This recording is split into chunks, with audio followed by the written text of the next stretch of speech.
Welcome, welcome. We'll just give people a minute here to come on in. Still battling a little bit of a tickly throat from that bug. Good morning. Good morning. Hey, Love and Compassion, Tammy, Deuce, Pretty Lab, Christy. Yeah, hit that like on the way in. It helps YouTube push this out. And I think we have probably maybe one more week of these being on TriggerSmart. And then after that, the other channel, Offscript Radio, should be at least available for monetization. And then I'll start moving these reports over there. I'll go ahead and do my little intro here. Welcome to the live stream. I will be covering updates on the war with Iran that has spread to other countries.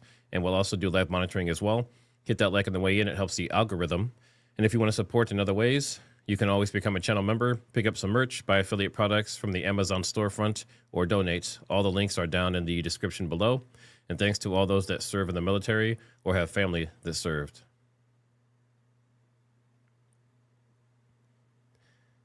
Where's everyone watching from? Let's see. I know we have Canada here. There's always Canada in the house.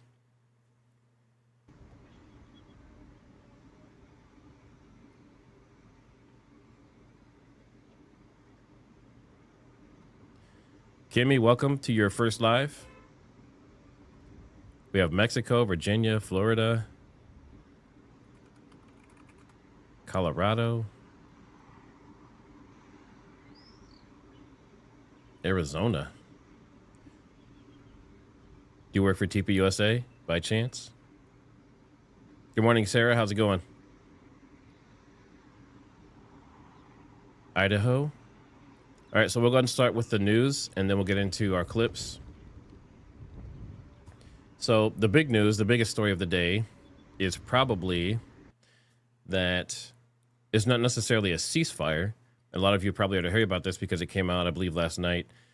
But Trump and Iran are in talks, and they're trying to work something out so Trump doesn't have to take over Kharg Island and blow up all of their infrastructure. So that's not a ceasefire of all the hostilities and all of the war, but it is technically buying Iran time to not have their stuff blown up, all their infrastructure and their oil and everything that he said he was going to do. And then it gives the U.S. time and Israel time to look at other possibilities militarily and to kind of take a breather in operations, do some maintenance, bring some more supplies and that kind of stuff. So this is not unsimilar to what we've seen with Ukraine and Russia. They have these little short ceasefires. They regroup, refresh, and come back stronger with, you know, bigger rounds of missiles and drones and things like that. So obviously we're hoping it doesn't get worse, but they're trying to work something out. But we have U.S. strikes are delayed, and the U.S. delayed plans strikes on Iran's power grid, and that is approximately 5 days, it looks like, is the window for the talks. Mediation is reportedly involved Turkey, Egypt, and Pakistan, and Iran denies negotiations are happening. So that's the interesting part. I have seen a few different posts that said that Iran was active in it. There was a member of their parliament or something similar was active in these talks. But there's reports that saying that Iran's not admitting to this. But that could also be part of the reason, like their decentralized government right now. Like who's in charge. There's a bunch of different military groups. So that could be why we're seeing this kind of, you know, back and forth. And delay is seen as either a genuine de-escalation attempt or a tactical pause before larger military action. So it could be either or. Are we watching a peace window or a setup for an escalation? Strait of Hormuz, U.S. issued a 48-hour ultimatum. I think we have like maybe 18 hours or something left. What are we looking at? I'm not sure the exact time of day that he said it, but basically it's sometime tomorrow. And there's threatens the mine of the strait, warns of attack on U.S. and allied infrastructure from Iran. Shipping is still heavily restricted, and global oil flow is at risk. I know that Spain is now, they've been hands off and with nothing to do with this whole thing. And now they're basically saying like Iran, we need to get the Strait of Hormuz open. It's very important. So we know about 20% of the oil flows through there. And if Hormuz fully shuts down, this becomes a global economic crisis basically overnight. Active strikes continue. So there's a ceasefire on infrastructure, but not in general.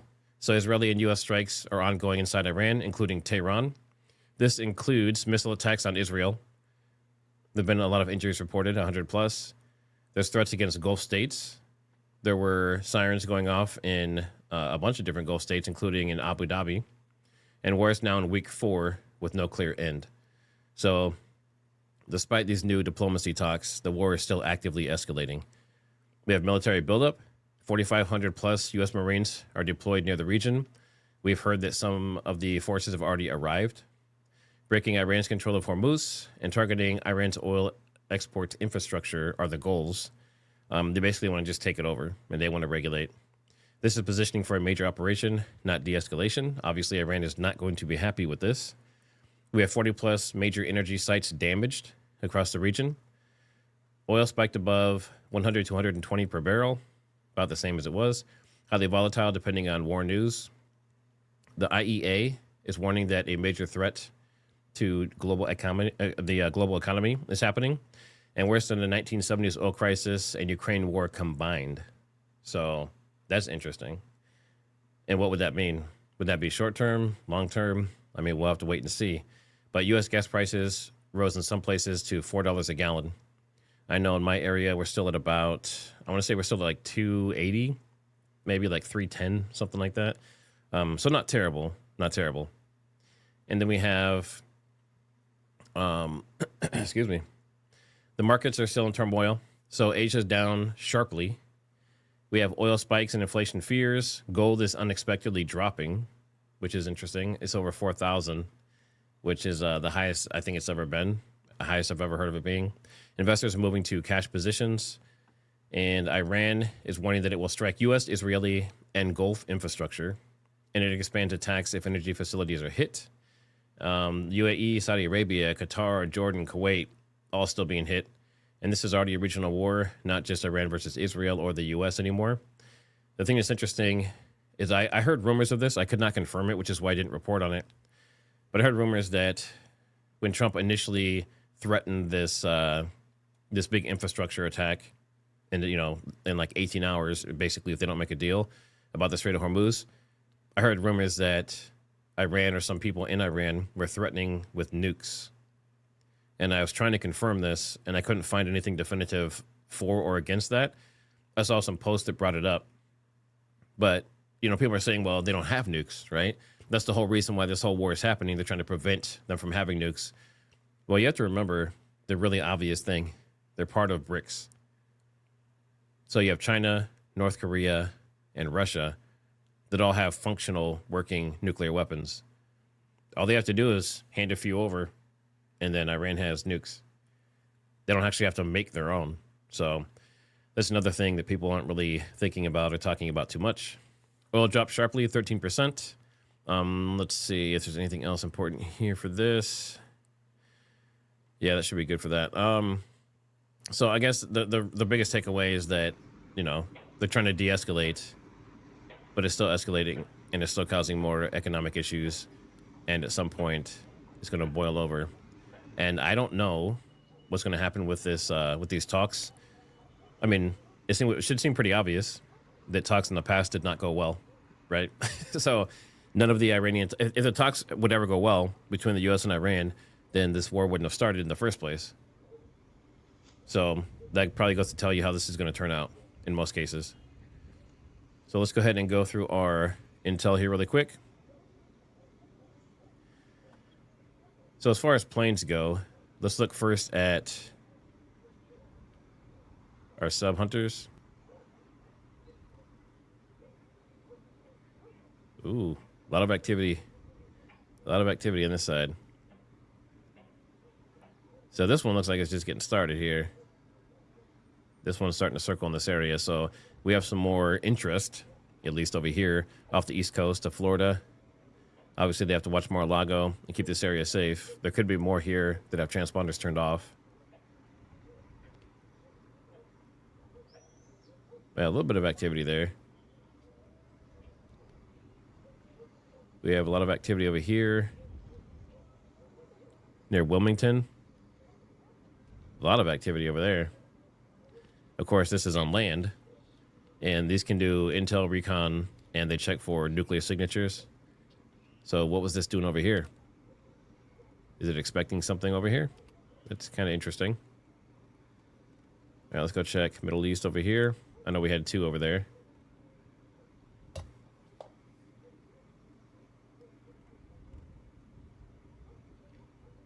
Okay, so ooh, that's interesting. Okay, so we have one that is not doing much. We have one that is, based on what I'm seeing here, has been circling a lot right off the west coast of Cyprus and Israel. So they are maybe suspicious that there is a Russian or Chinese sub sitting here. It's not always super concerning, but typically when they're doing this, they're doing it because they suspect it, but it could also just be routine, just to make sure that they're covering their bases. Literally. No pun intended.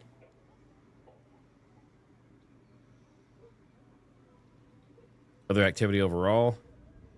We have our refuelers. We have our globe masters doing heavy freight.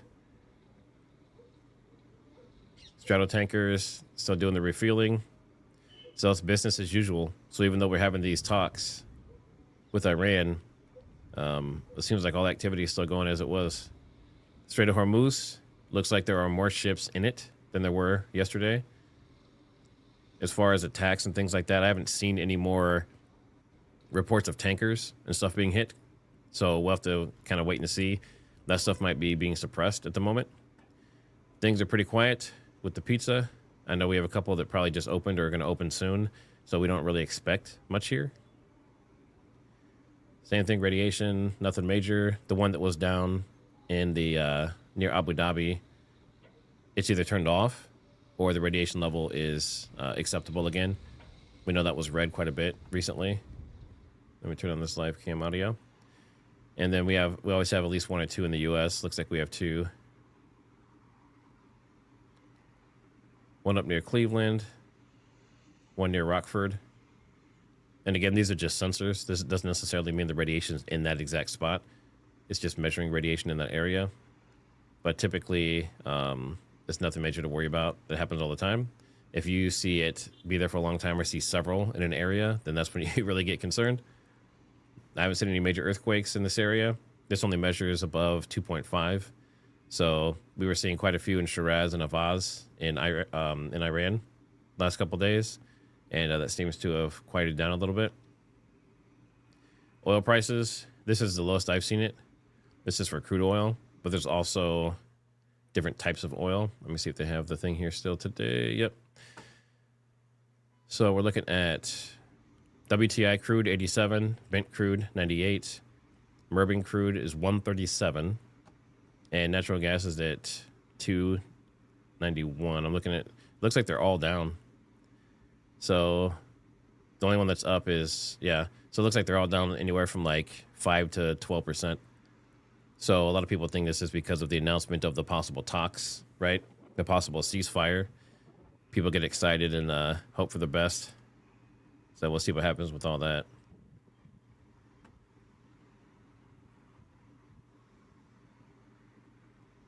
And I've not seen any warnings.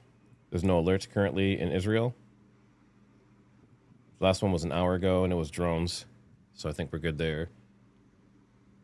And if you haven't seen it, I do have my 24/7 stream. Someone says they're at 344 in Rio Grande Valley. That's not, you know, that's not much much worse than it was like during COVID, right? I want to see, let's see. COVID gas prices, what was it? During the height of COVID-19 lockdowns in 2020, gas prices plummeted to an average of $1.77 per gallon due to a massive drop in demand. So does that mean we just need to stop consuming for a while, drop the prices back down? Sarah Bryan, gas here in Washington is $4.98. Thank you so much for all you do. Thanks for the super chat. 498 is insane. I heard diesel was extremely bad. There's some places where they're running out of diesel, and it's extremely expensive as well. Not good. Brent Tire, Love and Compassion, Lil Nuggles, thanks for becoming members.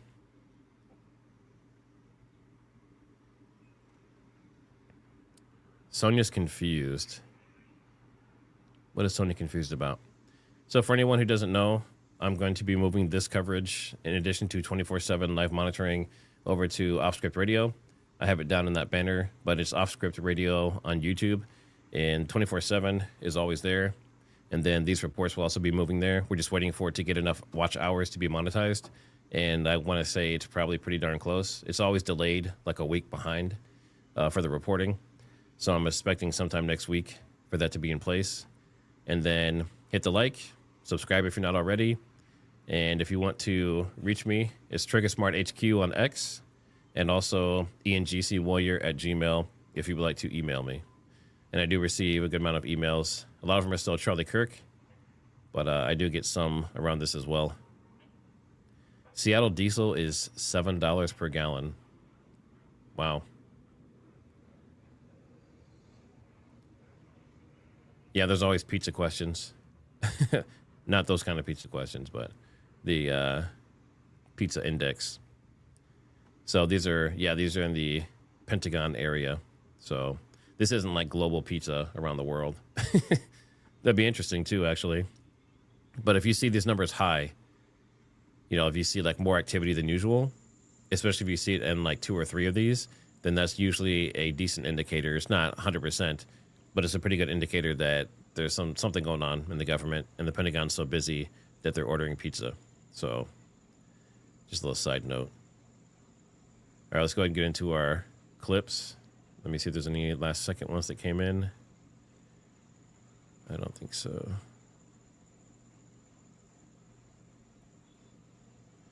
Oh, maybe I'll add this one. I'll add that one. All right.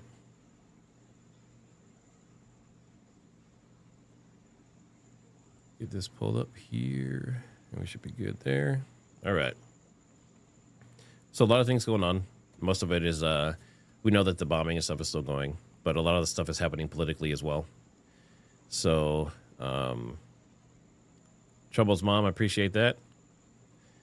So Ismail Baghi, he's a spokesperson for the Islamic Republic's Ministry of Foreign Affairs. He rejected any negotiations or talks with the United States over the past 24 days, saying that Tehran's position on the Strait of Hormuz and the conditions to end the war has not changed in any way. So that's what I was talking about before. If they've rejected every talk over the last 24 days, should we really expect something to come out of this current one for the Strait of Hormuz? I don't believe so. And if there is, it's going to be temporary, or, you know, they're going to break it. We had an attack. This is the Quds Force operative in Beirut that got targeted. And this is a lot of what we're seeing. They're hitting the exact ground floor and apartment of these leaders and taking them out pretty brutally. We have these guys here. They are, I can't zoom in any more than that, but it says help Trump, or help me open Hormuz. And it has Trump holding a sign. So they're actually attaching this to their missiles before they launch them. Hey, Muffy Kitty, how's it going? And they're writing different sayings and things on these missiles. So kind of interesting, you know. I don't know if the U.S. is doing something similar, but I know in Ukraine, sometimes they would write like people's names that they were targeting and stuff on the missile. And we have this little press conference from Trump. There's several little snippets. My whole life. I think this is something that's going to happen. And why wouldn't it happen?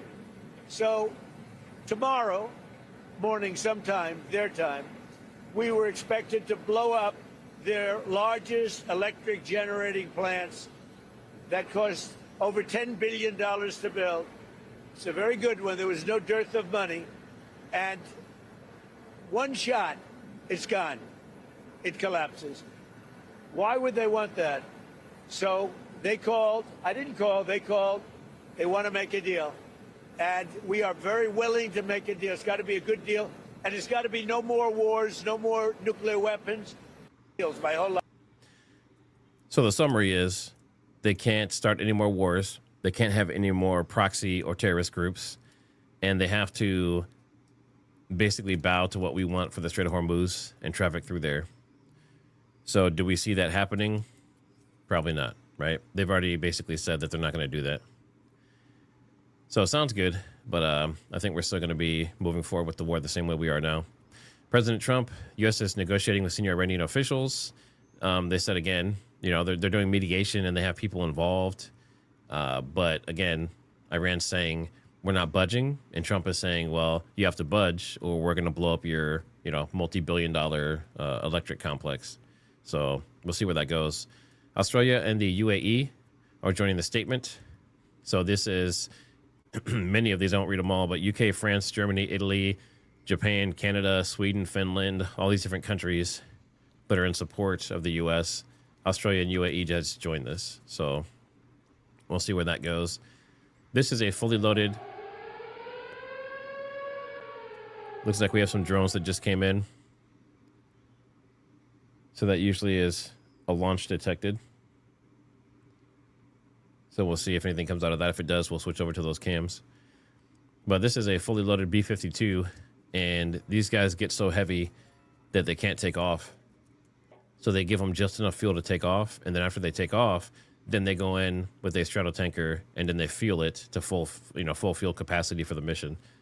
But I mean, these things are ancient, like 70 years old, and they're still going. Obviously, they're highly maintained, but the way they can crab walk, how much they can carry, the fact that they're still being used for, you know, one of our main bombers is pretty interesting.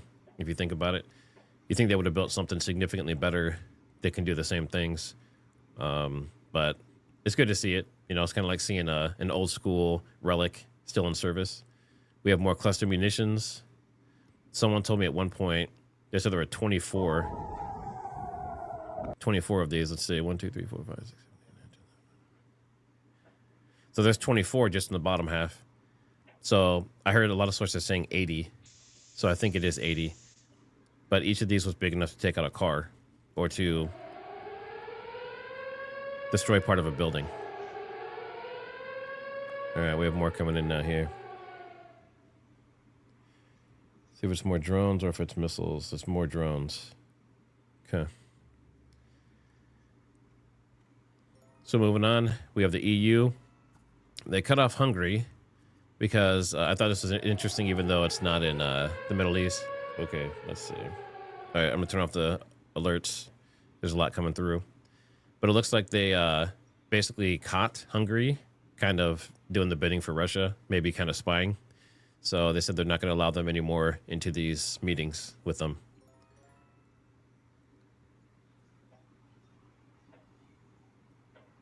More drones. All right.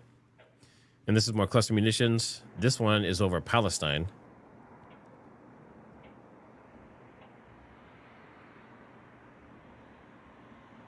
So, you know, this, I don't know. The cluster munition thing, obviously, if it's targeting people in public, if it's targeting civilians, it's a major, major issue. But if they're launching clusters back and forth at military targets, neither one of them are in the treaty, so let them do it, right? Do what you need to do, I guess, in war. This is a large segment that was near a school. This is a large piece of a missile, an Iranian missile. You can just get kind of a feel for how big these things are. You know, this is just part of the missile. This isn't the whole thing. But I mean, it's falling on schools. It's falling on the old city, Jerusalem. You know, it's falling on some other like temple areas and stuff like that. So they don't have to be directly hit.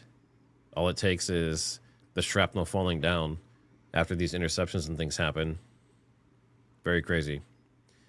And then we have, they said supposedly 75 waves have come from Iran.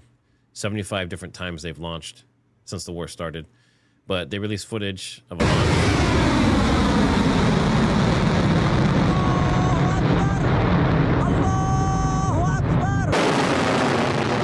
And apparently he's saying Huag Bar.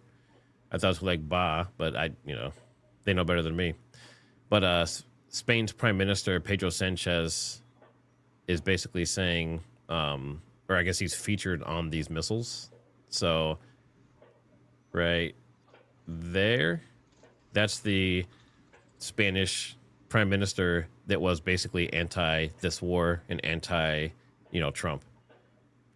And they're using his quote and putting a sticker on their missile before they launch it. Thought that was pretty interesting. So they're kind of doing the meme thing like we are as well, where they're making fun of each other and using AI and different things to kind of tear each other down.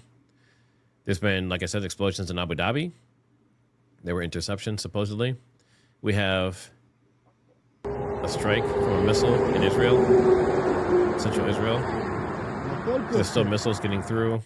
There's still, ongoing attacks. We're not seeing as much of the footage anymore.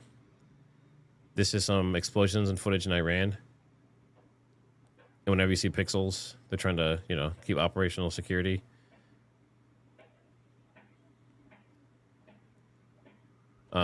This guy here, obviously it's going to be in a different language, but this is the IRGC spokesman for Iran. He says, "Hey, Trump, you are fired. You are familiar with this sentence. Thank you for your attention in this matter."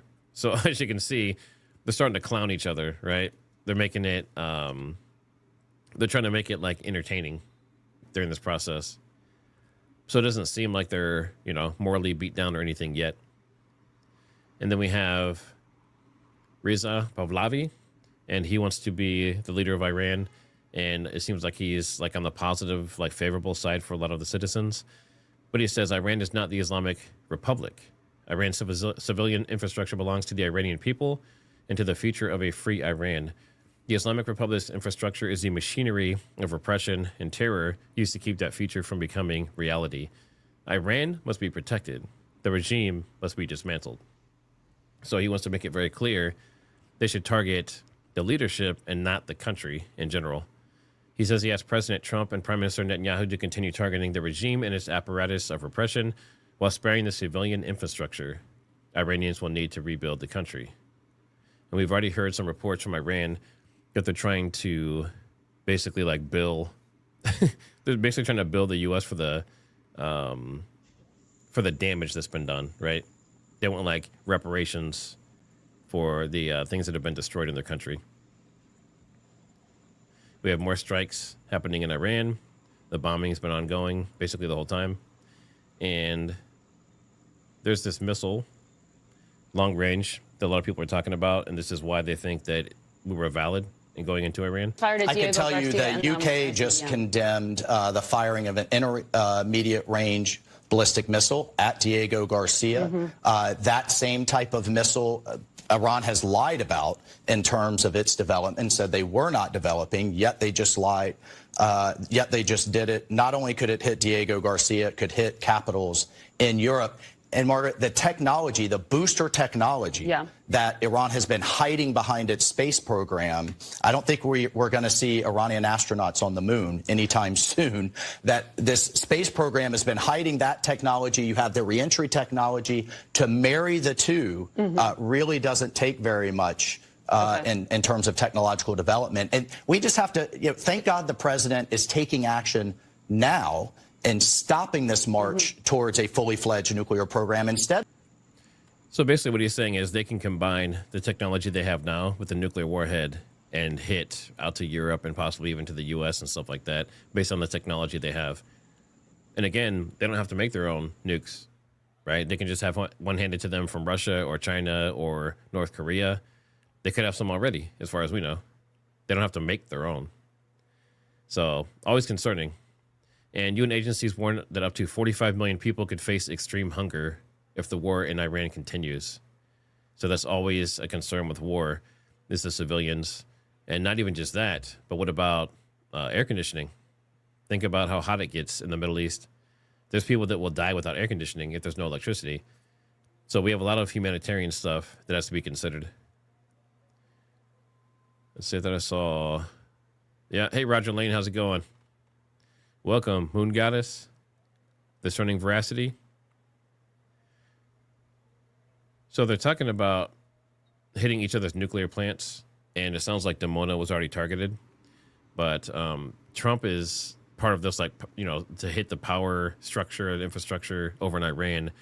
it seems like the nuclear plants obviously could be part of that. And the reason I'm asking you is when the president says he's going to bomb energy infrastructure, civilian energy infrastructure, is he going to bomb a nuclear power plant, or is that off the table? Well, I would never take anything off the table for the president, certainly not on national television. However, there are larger plants. There's one outside of Tehran. There are others outside of other cities that are gas-fired, thermal powered. I think the important point here is to understand the IRGC, a declared terrorist organization, not only by us, but in Europe, a number of European countries, controls a huge swath of Iran's critical infrastructure, their economy, and certainly many of their governing institutions. And so to the extent we're degrading their military capability and their defense industrial base, all options should be on the table, and the president's made that very clear. And the reason I'm asking you is We have, like we spoke about before, 4,500 U.S. sailors and Marines heading to the Middle East. Like I said, it sounds like some are already there. They have quite a bit of support, F-35s, helicopters, armored landing vehicles, but we never want to see boots on the ground. That's always a bad thing. Obviously, the troops are much more gullible than airplanes and missiles, so we don't want to see our people getting hurt. It looks like Tehran is profiting off of the Strait of Hormuz right now. They're charging as much as $2 million per tanker to grant passage. So the ones they are letting go, which is any that don't have like U.S. or Israeli interests, they're still charging them millions of dollars to get through. Which, you know, to these tankers, I don't know how much money they make, but probably a lot more than that. And the 48-hour deadline expires at 7:44 Monday. So it looks like, yeah, 7:44 tonight. So that's when we're going to see if they're going to start bombing and that kind of stuff and starting this huge campaign if they can't figure out some kind of talk, which they probably won't figure out anything, to be honest, based on their history. Iran doesn't want to seem to negotiate at all. And obviously they've already been hit pretty hard, so they're going to be wanting revenge for all of that. So 7:44 tonight, Eastern. So like 6:45 Central. We'll see if things really pick up. And if it gets crazy tonight, I'll probably come back on live if we start seeing them hit all the infrastructure. Lindsey Graham says he told the president to take Karg Island. So Lindsey Graham giving direct advice, military advice to the president is interesting. I know that he has been for war and probably profits off of it, but him admitting or saying that he did, told him to do that is interesting to me, because who was his official advisors? Is a senator his official military advisor? Should that be allowed? It's very interesting. Sonia's saying there might be a 5-day extension. I don't know. I highly doubt it's going to make it that long. I think it's pretty cemented that they hate each other, and these talks never go anywhere. We wouldn't have had the war start if they could get something figured out. And we know that there's been a lot of alerts in all the Gulf states. And as far as the attacks and things going, they seem to have, maybe, I don't know if they've slowed down, but they're not as intense. But we're still seeing drones, we're still seeing missiles, we're still seeing attacks on all of them. And we're still seeing attacks both ways between Israel and Iran. Now, how long this can go is kind of up in the air. We don't truly know how much each side has. But this is a exo-atmospheric interception of an Iranian missile by Israel. And you'll see the way that it kind of flowers out. It looks really pretty. Kind of like a, what do they call it? Like the aurora or something. So this is high up in the atmosphere.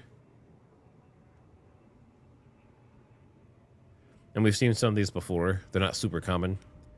But this is kind of what the Golden Dome is wanting to do.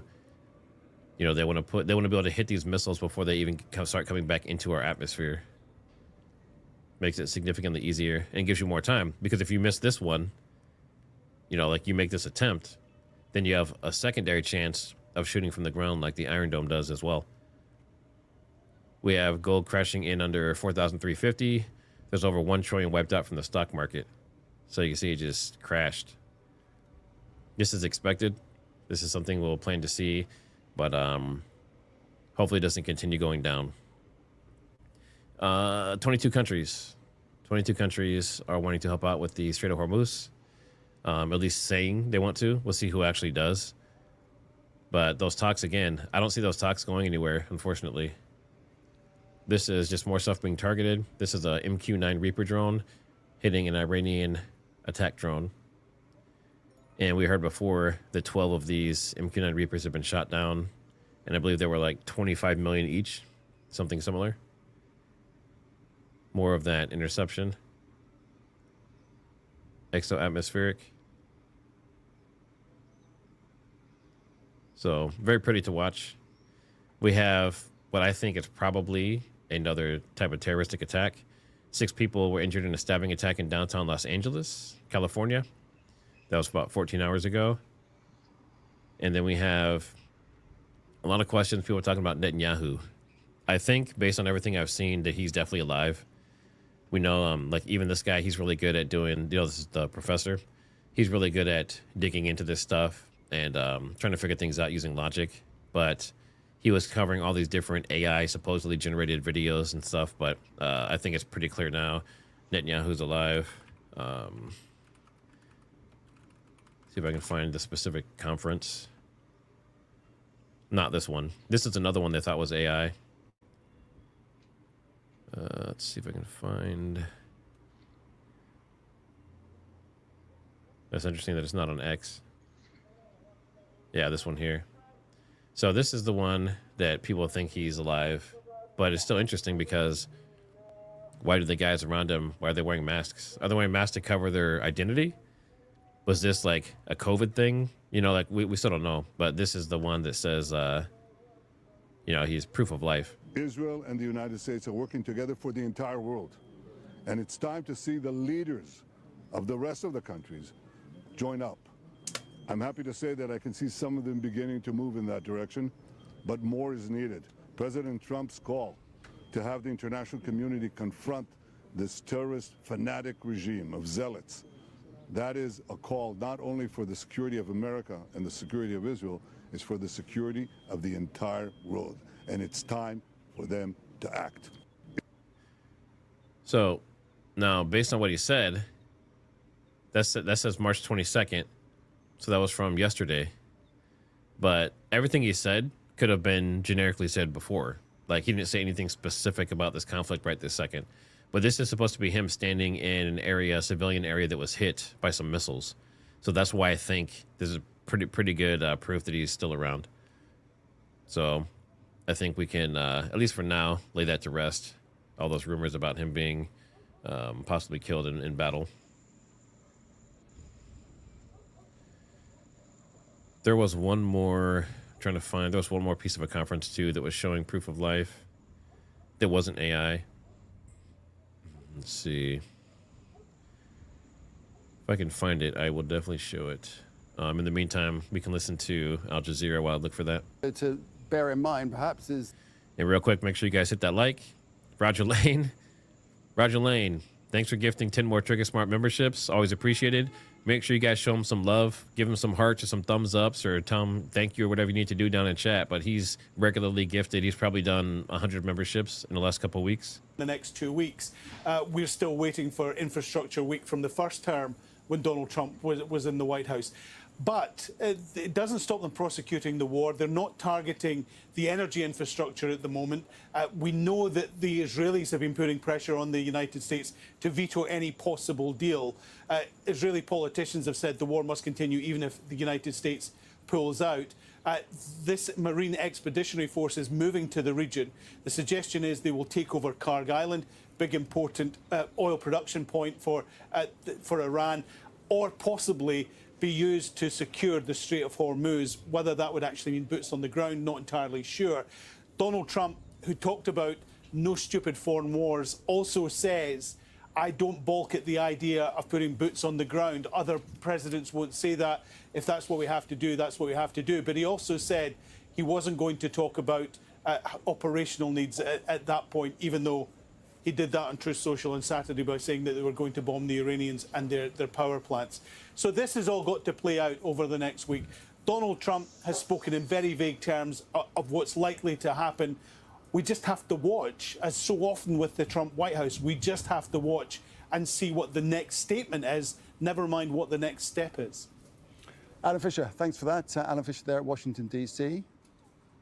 Well, whatever the reality, financial markets are reacting dramatically to Trump's announcements. Major U.S. indices opened around 2% higher on Monday. Oil prices, they fell by as much as 13% on news the U.S. will halt strikes on Iran's energy infrastructure. Kristen Salumi, live for us in New York. So, Kristen, already we've been... Okay, so this is the information that I found that to me shows proof of life. This is on his channel, you know, on X. I don't know if you're on X or not. But this is him. He is at the site in Iraq where things got hit. So where the damage is, where the civilians were hit. So he's right on that site, right in that area. You can see the same damage that we've seen in other videos from missiles and stuff incoming. So this is, you know, could AI technically do this? Probably, but not everything is AI. And then you come up here, there's different images. You know, I'm sure people will say, like, this rock looks like it's AI generated or whatever. Like, you know, who knows? But based on what I'm seeing, there's no reason for me to think that this is AI. The other stuff to me was pretty obvious that it could have been, but not this one. Muffy says she's on X too much as it is. And then, you know, more angles. I don't know, again, why they're wearing masks and he's not. I don't know if it's if everyone around him, because this guy's not either. So does every person close to him have to keep diseases away from him and stuff? You know, because he's not young anymore. So I don't know what the rules are, but... And then we have some more conferencing. If anyone needed an explanation of why Iran is the enemy of civilization and the enemy and the danger to the entire world, you got it in the last 48 hours. In the last 48 hours, they fired a terror weapon on civilians, on children. There's a children's nursery here. There's an old person's home here. Civilians, families, they fire terror weapons on civilians. And often they use cluster bombs, which are forbidden by international law. The second thing that they did is that they fired on Jerusalem right next to the holy places. We don't have to listen to the whole thing, but it does seem like the information that he's talking about is up to date, right? So I would say as of right now, my opinion is he's still alive. Unless something comes out showing his body or some kind of proof, which I know there's some stuff that circulated, but I think it was basically proven to be AI generated. But let's see here. And I think there would be a lot more, you would see a lot more strikes happening against Iran at a much more aggressive level if he was taken out, I believe. Kind of like when Khomeini got hit and they just went all out and just hit all the Gulf nations. I think we see something significantly worse on Iran. Maybe even possibly up to a nuke, to be honest. Negotiations and the mediation that's been going on. What are you hearing, Rasul, about the role that Gulf states have had in all this? Well, indeed, it's not only the Omani foreign minister who are in intense talks with the related parties to reach an agreement to open a safe passage for the Strait of Hormuz, but it's a multi-track diplomacy that is underway, particularly intensified since yesterday on. There have been talks between the Turkish foreign minister and the Iranian foreign minister, the American officials, and then the Pakistani, Saudi counterparts, and the Qatari counterparts as well. And then today, that phone conversations have continued between the capitals, the regional capitals, between Tehran and Islamabad, Ankara and Tehran, and then Ankara and again Washington. So these are ongoing diplomatic efforts here. So simply, the aim for these phone conversations between the related parties is to open up the channels for diplomacy, because they were blocked since the beginning of the war. And so they are trying also to come up with a unified position of the region. So remember, when there were talks between Iranians and Americans in Muscat and in Geneva, so the region... All right, let's do a quick poll. I want to know what you think about this. The poll. Simple as this: will they make a deal? Because I don't see it happening.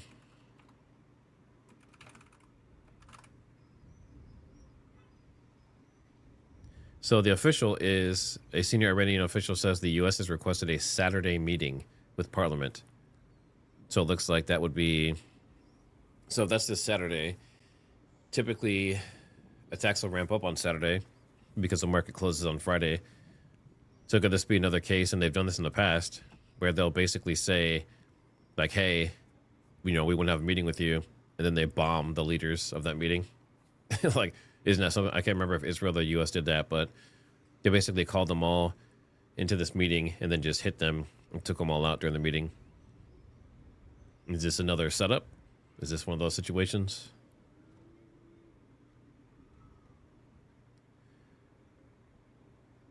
Someone's saying, Russell's daughter, thanks for becoming a channel member.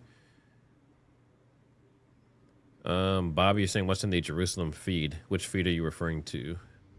If you could share that, I could check it out. Good morning, Barefoot. How's it going? Iron Maiden kills. Well, it could be stubborn people, but it's also, you have to remember this is beyond purely just, this is beyond just the men and the war and the fighting for territory and stuff like that. It's also a religious war. You have to remember this is Islam versus Judaism, right? This is, in their mind, this is like good versus evil to both of them. So something you have to keep in mind. Let's see.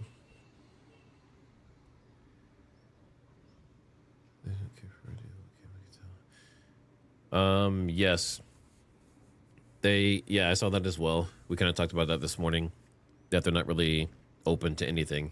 They don't want to negotiate, and that's what got them here in the first place.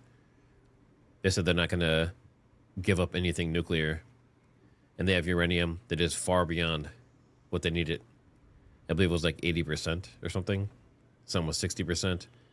But for, as far as I know, for like nuclear reactors and stuff like that, they only need like 15 or 20%. So they've enriched it far beyond where it needs to be.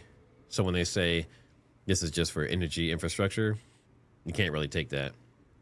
I would never, ever believe someone that told me they have 60 and 80% enriched uranium just for nuclear plants.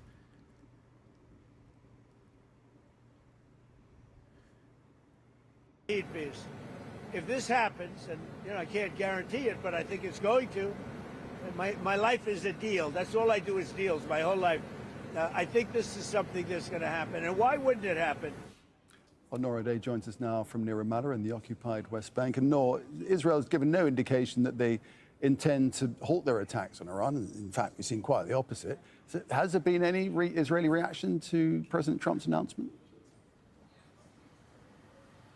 None in public, because nobody would risk upsetting the U.S. president. We did see a statement from the Israeli army saying that they will continue to carry out airstrikes in Iran until they receive different instructions. And remember, the Israeli government gave instructions to the army a few days ago to assassinate any Iranian official when the intelligence and the opportunity arises, without having to go back to the government, without having to take any additional authorizations. Those instructions stand. Now, in the meantime, it is no secret that Israel's worst case scenario was always an abrupt announcement by Donald Trump to stop the war, and that's why they were very open about the fact that Israel will try to create as much damage as it can in Iran until Donald Trump tries to stop. One of the first comments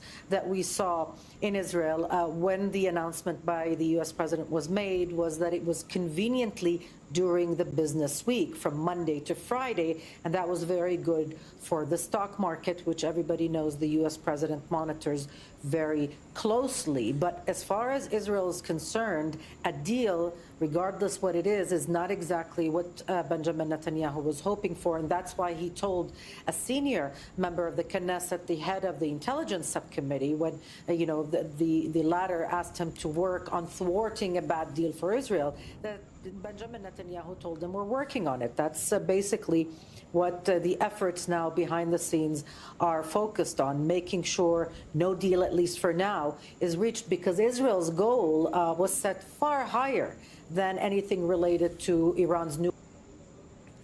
Amber Lynn, the deal is, from President Trump, is he wants to work something out with Iran where they open up the Strait of Hormuz and make it free for people to pass through there and stop attacking ships and blockading it. And he wants them to do it immediately. That's the deal he's looking for. They said they're not interested. So this is supposed to be a talk Saturday, supposedly. We'll see what happens, but I don't see anything coming out of that necessarily. Well, attacks have continued from the air, from drones, from artillery on border towns. They've continued to target infrastructure, bridges connecting the south to the rest of Lebanon, a bridge, the Dalia Bridge, connecting southern to eastern Lebanon. And we've also seen a resumption of strikes here in Beirut. A couple of hours ago, the Israeli army spokesman announced on social media that there'd been a targeted strike in the Hazmir suburb of Beirut, killing what they said was an IRGC Quds operative. It's been confirmed from Lebanon's health ministry that one person died in the Hazmir district.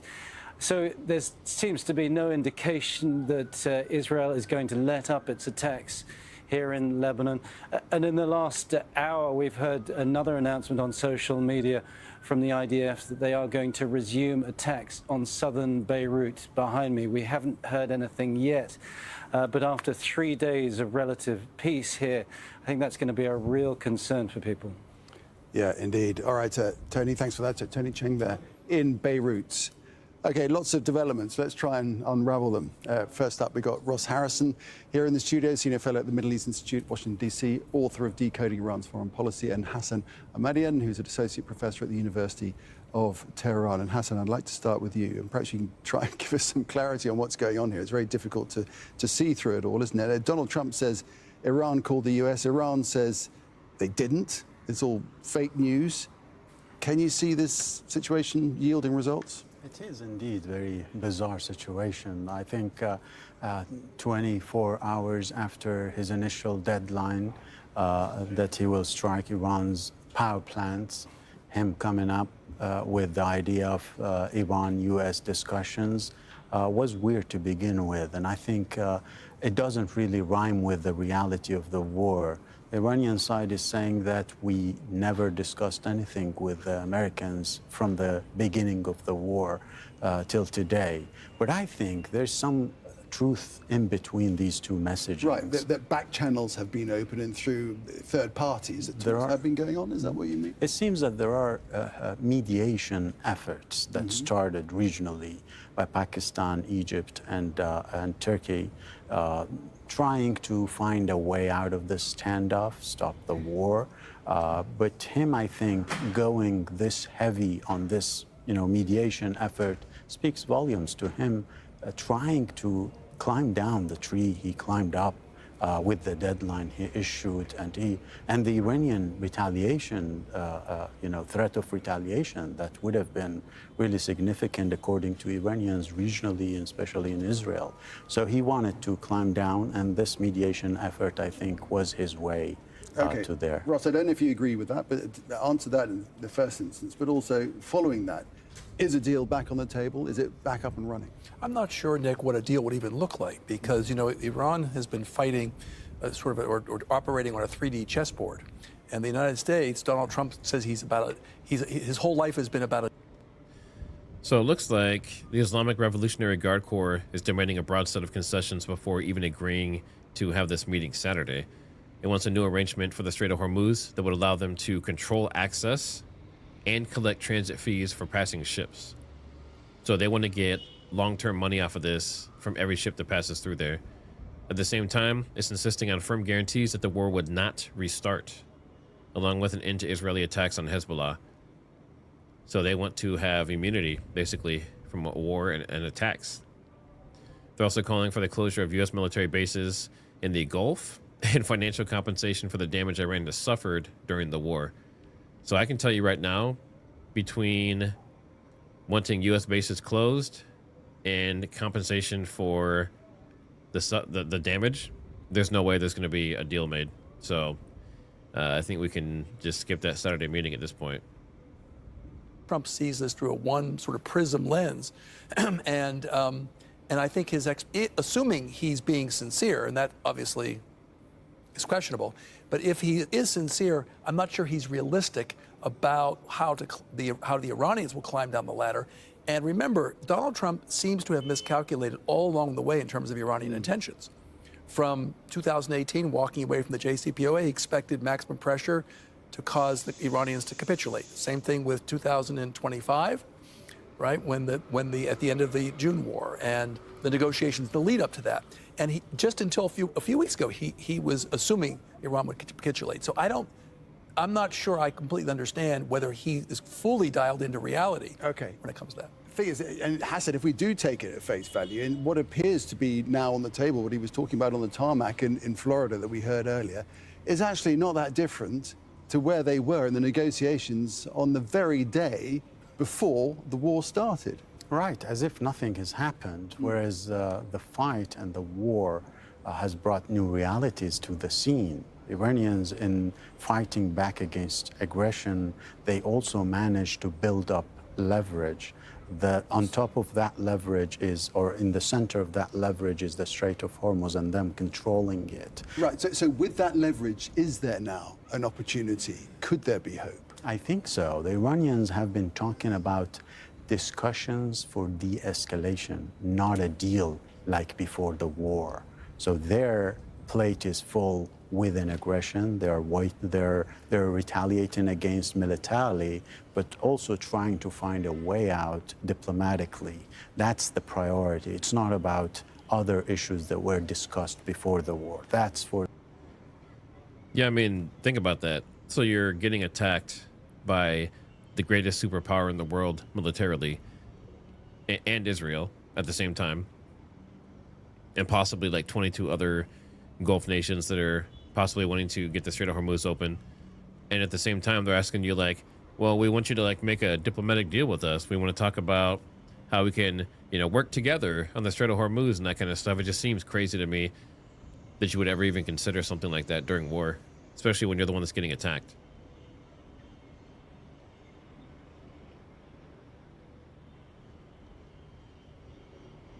Yeah, exactly. Why would they make a deal? What incentive do they have? It's lose-lose, right? Everything's being taken away from them. I don't know. Yeah, I would agree. Holy moly. You always put more in than you need. And then you can negotiate. But the problem with that is that Iran has already said they don't want to negotiate and that they're not budging. So based on what I just read, there are things they're saying they want. They want reparations for the damage done. They want U.S. bases out of there. That's not going to happen.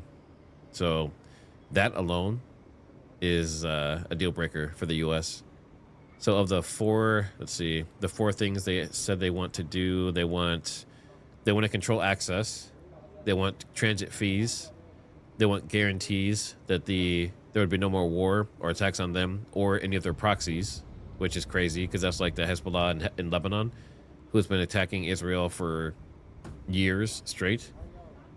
And then they want U.S. Military bases to close, and they want reparations for damage. I don't think the U.S. would agree to any of those. Maybe the fees, maybe collecting a transit fee, but having them control access, probably not. Everything else is a hard no. So yeah, I don't see this going anywhere. And this can always morph. Maybe Iran will come up with something, that like maybe they say they collect these fees and they give a percentage of the fees to the U.S. or so. I don't know. Maybe something like that could be worked out. But all of those happening, I don't see there. Mike, why do we need bases there? We don't need bases there, but they have bases there, and typically any control or any areas that they have currently, they're not going to give up because they worked hard to get those put there in the first place, and that's one way for them to keep an eye on that that area of the world. So I don't think they would willingly give that up. Maybe a couple, but not all of them, and there's a lot.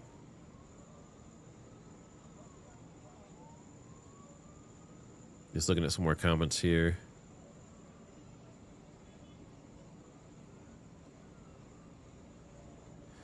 Kimmy Jones, Israel's been invading and trying to steal Lebanese territory. You have it backwards, Matt. There is, if you believe in the Bible, if you're a biblical person, spiritual person, religious person, then you'll see that the Israeli people, according to the Bible, already own all that land, right? So if you're talking about Israel's been trying to invade and take Lebanese territory or territory anywhere in the Middle East, if you look at the map in the Bible, they have the rights to a big area, according to that, right? So if they believe in that, then that might make sense. Then they might do that. Sure. Yep. Let's see. That's an interesting question. So for all the people that are watching, do you think that, so like in the Bible, Babylon, you know, the city that fell and that kind of stuff, do you think that the U.S. is the current day Babylon? A lot of people say that the United States is not mentioned in the Bible. Do you think that's because we don't help? Do you think that's because we become an enemy? Very interesting. And his inner circle. There's also the judicial. Yeah, Pezeshkian. There are, I mean, interlocutors. The foreign minister has been in contact with Witkoff before the war, of course. He can be the person that is being talked to or in between leaders in Iran and the U.S. administration, if that is true. And even if it's not, moving forward, that would be the case, I think. All right. All right, I'm going to leave it there. Hassan Ahmadian and Ross Harrison, thanks very much indeed. Thank you. You're watching on. Lauren, as far as this kind of stuff goes, and your, you know, different theories and things, you're free to have them. But I'm not going to have people arguing about it because, frankly, no one can prove any of it. You can't prove what you're saying, and they can't prove what they're saying. So, I mean, yeah, there's a lot of theories around all that stuff. Just like the Charlie Kirk case, you know, there's like 20 different theories. Same thing with this. Some people say, you know, Israelites versus Israelis. They say that territory was just given to them, and it's like a deep state thing. You know, there's all these different theories and stuff out there. Whether they are or not is something I can't really talk about on the channel, period. They've already been throttling the crap out of my channel, so it's not something I'll get into, but sure, yeah, I mean, there could be other things going on. We don't know. But as far as, you know, this specific statement, you know, this goes along with all the other rumors out there. I mean, there's rumors that Erica Kirk is related to those people, right? So, yeah, we'll see where it all goes, but it's something that has been going on for a long time, and something we can't necessarily control. So even if that was the situation, what can we do about it? That's a real question.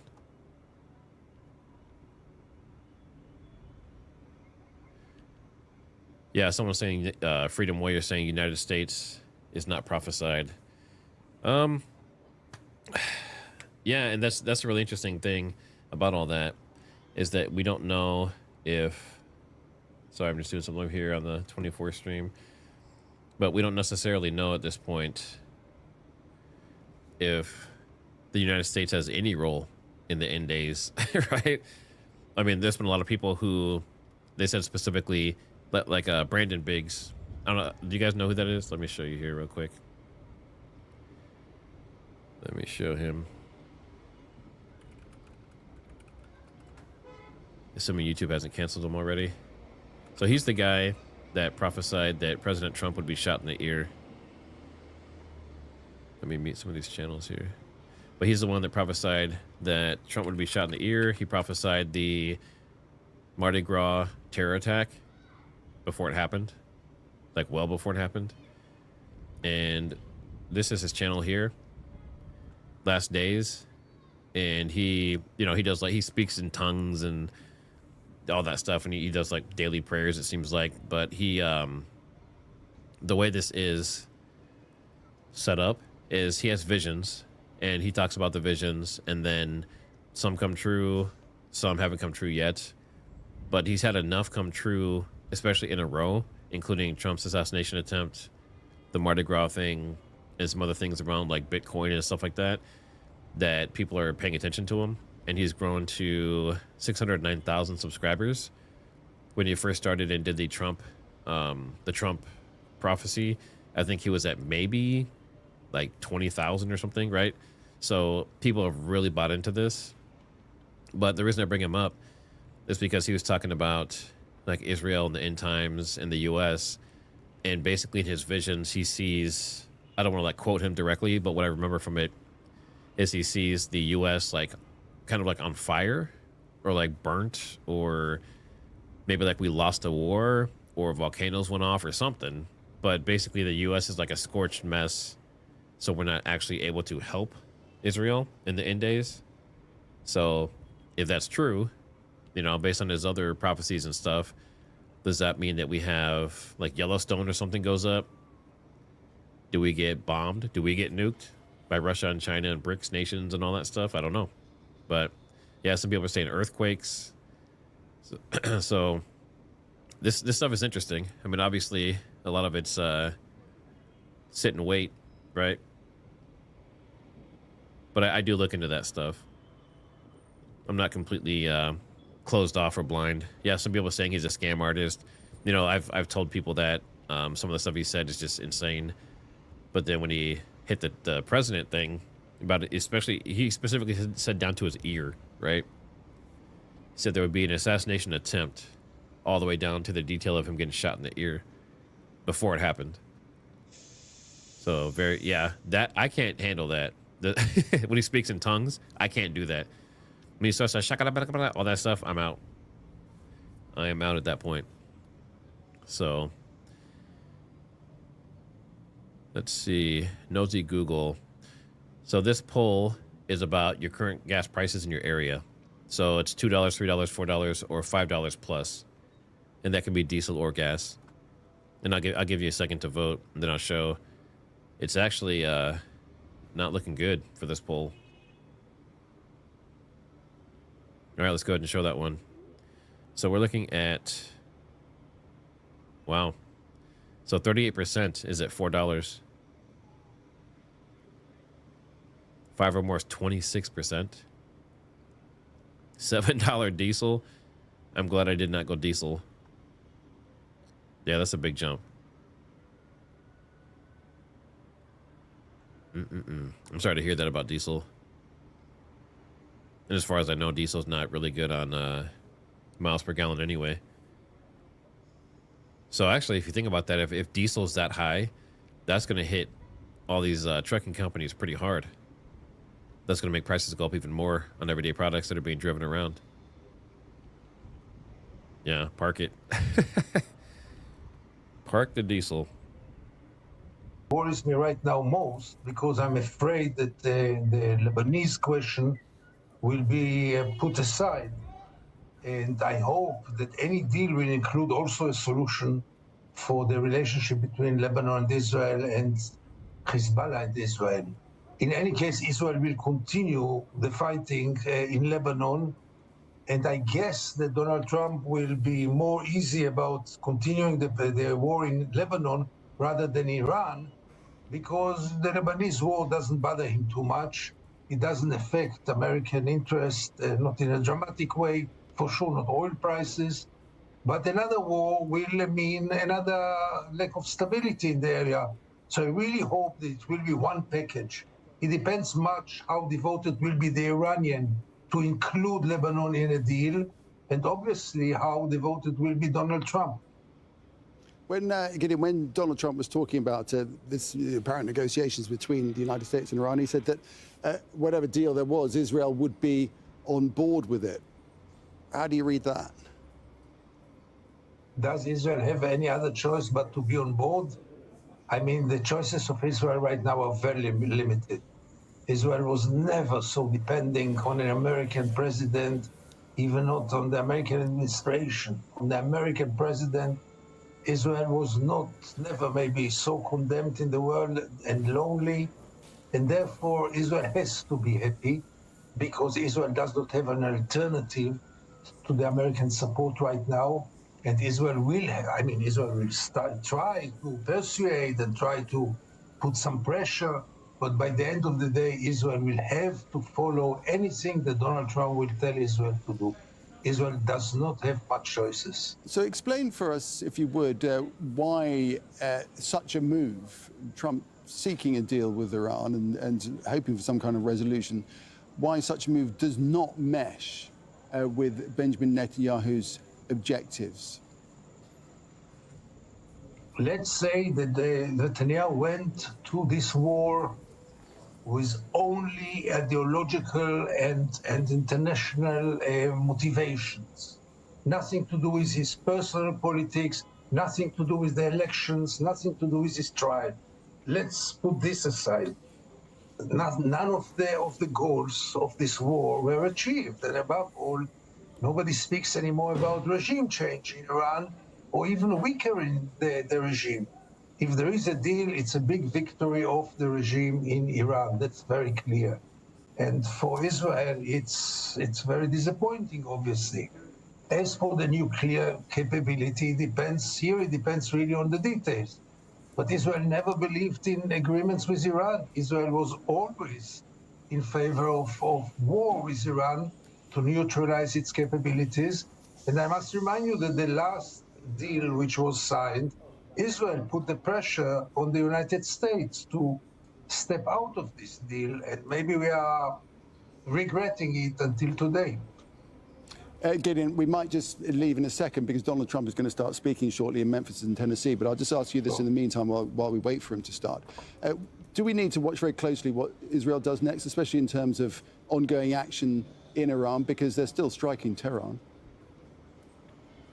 Look, they are striking, and maybe they have all kinds of rabbits in their sleeves.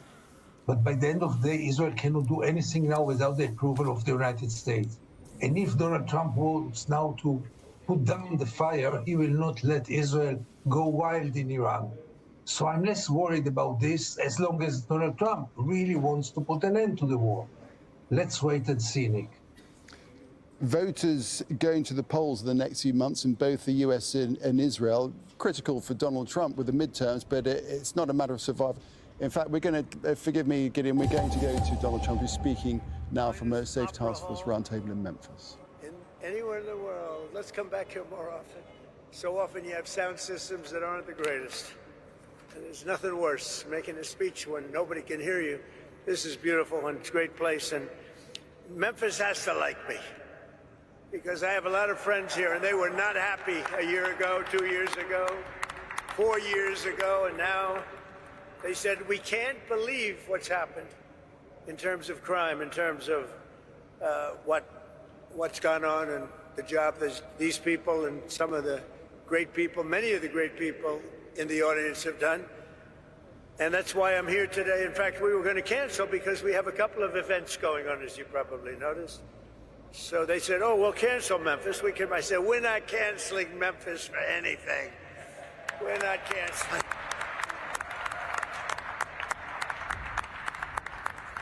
We're not going to cancel Memphis, but we do have some big things happening, and very positive, I have to say. So before getting to our important discussion this morning, let me provide a brief update on Operation Epic Fury, which is a very good name, as it turns out. That was the name. They showed me 20 names. Sir, what name would you like? I didn't like any of them. And then I get toward the end, I said, you got to be kidding. What? Operation Epic Fury. I love that name. And it's very appropriate for what's taken place, if you know, in Iran, because we knocked out their Navy, we knocked out their Air Force, we knocked out their anti-aircraft, we knocked out everything. And we did it with fury, actually.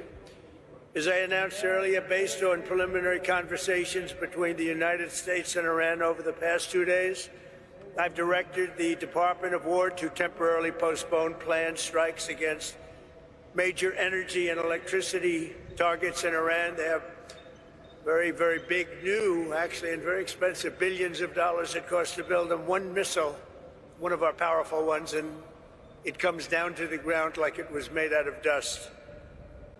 But to determine whether a broader agreement can be reached, we've had very good discussions, very, very good discussions. And you have to understand, I know my whole life has been a negotiation, but with Iran, we've been negotiating for a long time.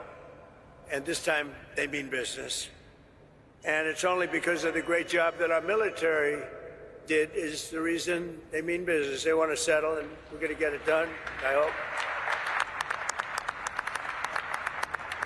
So hopefully this will be possible, but no matter what, we'll ensure that Iran never obtains a nuclear weapon. They can't have a nuclear weapon.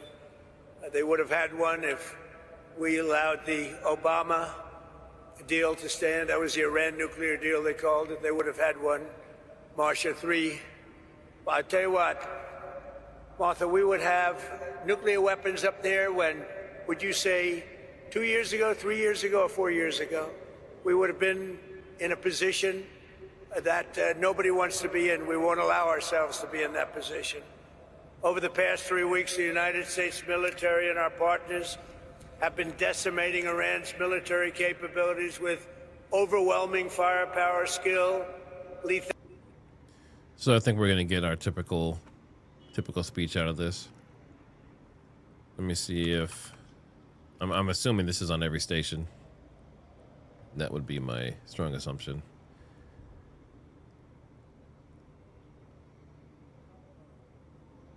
Oh, looks like Pam Bondi's there with him too. Hold on a second. Industrial base, eliminating their navy. We had 158 ships are down. I said to my people, why didn't you capture the ship? I said, were they good or not?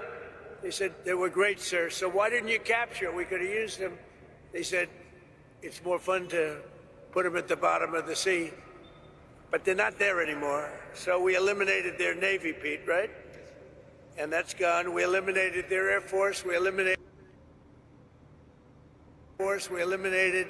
all of their air defense, everything. We eliminated everything there is to eliminate, and we eliminated them. We eliminated their leaders. We had the first set of leaders. They're gone. Then they met, 88 people met. And it's sad. I mean, it's sad they couldn't have made a deal. We could have made a deal with them a long time ago. Then the second set, 88 people met to pick a new leader, and they're now extinguished. And then they're meeting again, but now nobody wants to be the leader. It's one of the few political jobs that nobody wants anywhere in the world. Nobody wants it. It's a very dangerous job. My job is dangerous too, but their job is worse. In other words, we're systematically dismantling the regime's ability to threaten America. They're not threatening us anymore. As Commander-in-Chief, it's my sacred responsibility to protect our country from all threats. For decades, Iran refused every opportunity to renounce its nuclear ambitions, and in recent months, its own negotiators bragged to our representatives about having enough material to make nuclear weapons. And that was supposed to deter me, but it didn't deter.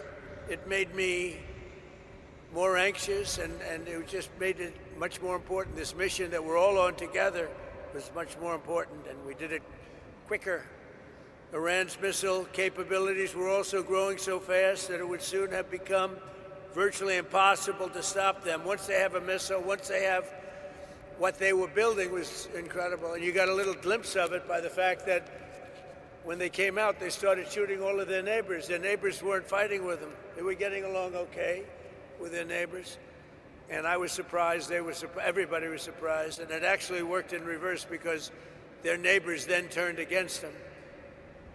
Now Iran has one more opportunity to end its threats to America and our allies, and we hope they take it. Either way, America and the entire world will soon be much safer and will be a much more secure planet. In addition to all of this, we're working on so many different things. You know, our economy was fantastic. We had a Dow at 50,000. They say it couldn't happen in 4 years. It wouldn't happen during my term. But if I got anywhere close, it would be a great success. Well, in my first year, we hit 50,000. And with the S&P, they said, even more difficult. They said it would be impossible to hit 7,000 on the S&P, and we hit that in our first term. And then, unfortunately, I called Pete, I called General Kane, I called a lot of our great people. We have great people, and I said, let's talk. We got a problem in the Middle East. We have a country known as Iran that for 47 years has been just a purveyor of terror, and they're very close to having a nuclear weapon.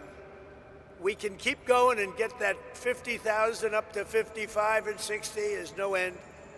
Or we can take a stop and make a little journey into the Middle East and eliminate a big problem. And Pete, I think you were the first one to speak up. And you said, let's do it, because you can't let them have a nuclear weapon. So we are now having really good discussions. Looks like we have some incoming missiles and also drones into Israel. So if those alarms go off, we'll switch over to those cams. I don't know if you've seen all this footage yet either. There's a plane. Let me pull this over here. Well, we have a lot of alerts coming in. This plane that hit the truck, hit a rescue truck in Canada. So, obvious question. Did the plane... The plane obviously has a much harder time slowing down, changing course and that kind of stuff, and only can go down the runway. But did the truck not see a huge airplane coming at them? I mean, that's insane. I think that's everyone's fault at that point. So... I don't know all the details about that, but that's not good. There's also an airplane, another airplane. There's a lot of airplane crashes. I'll turn the volume down. That sounds pretty loud. But this is in Colombia. Airplane crashed, and this was, I believe, with 100 military on board. You see it back here.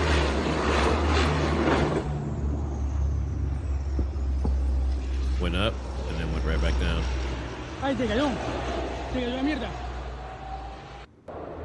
So, a lot of stuff going on, strange, with airplanes right now.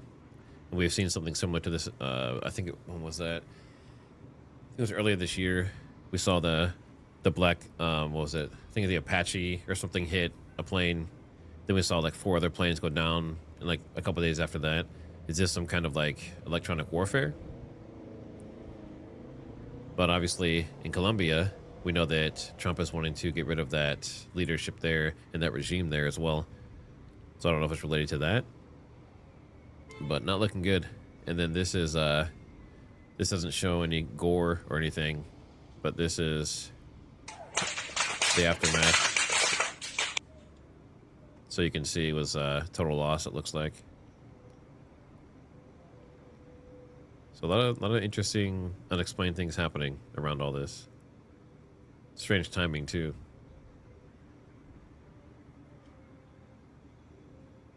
It could very well end up being a very good deal for everybody. As good as if we went all the way and just literally annihilated the place, which if we don't have to do that, that would be a good thing, not a bad thing. In addition, after the appalling lines and massive disruptions at major airports nationwide last weekend, I am again demanding that Democrats in Congress immediately end their disgraceful shutdown of the Department of Homeland Security and restore the full funding for airport security and the TSA. They are holding it up because they want to take care of illegal immigrants coming into our country. They want to take care of criminals that are in sanctuary cities. They want to take care of transgender for everybody, literally the mutilization of our children, men in women's sports. But what they don't want to do is give us anything to do with doing that. We would also citizenship for voting or voter ID. Can you imagine? We're the only country that doesn't do voter ID. Every country does voter ID. You know, brought to my attention today that we're the only country that does mail-in voting. Mail-in voting.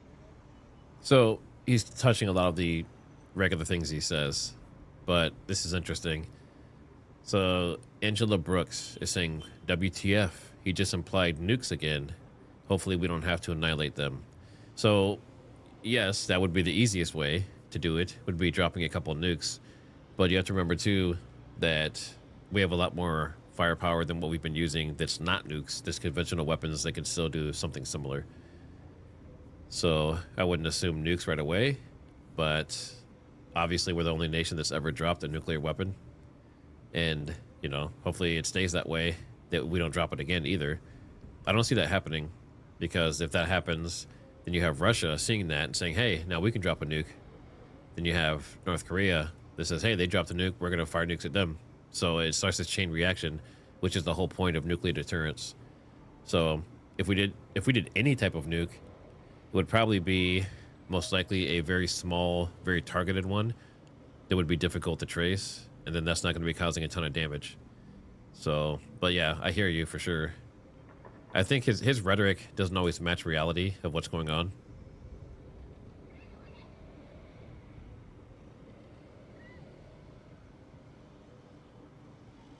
Let's see.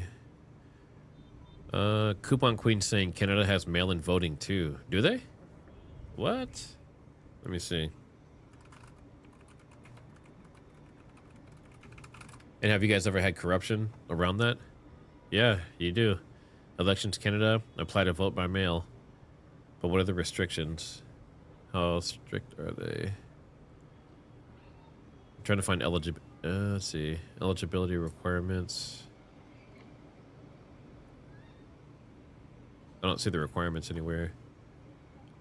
But yeah, I think mailing in is always a no-go. Largely for a criminal element. So also the Democrats are putting our country at great risk during this period of time, a period that they call a war. They call it a war. Yeah, I've heard Israel, you know, the Samson option is what it's called. And that's basically where if they feel like they're at threat of, you know, basically being wiped out, which due to their size could be done with 1 or 2 nukes, right? But the interesting part about this is I think it was Pakistan. I'm pretty sure, I'm like 99% it was Pakistan, said that if Israel dropped a nuke on Iran, then Pakistan would nuke Israel. So they do have some allies that are saying that they'll nuke back, and that would help prevent some of this stuff, I think, because that deterrence again. I don't know exactly what nukes Pakistan has, but they do have them.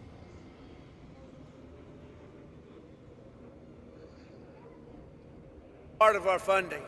We want to merge them so that we get the great, big, beautiful bill in action, and we can get the America and Save America. You know, they called it the SAVE Act, but nobody knew what the SAVE Act was. So I said, you have to call it, you have to, under any circumstances, you have to call it the Save America Act, because everybody knows what that is.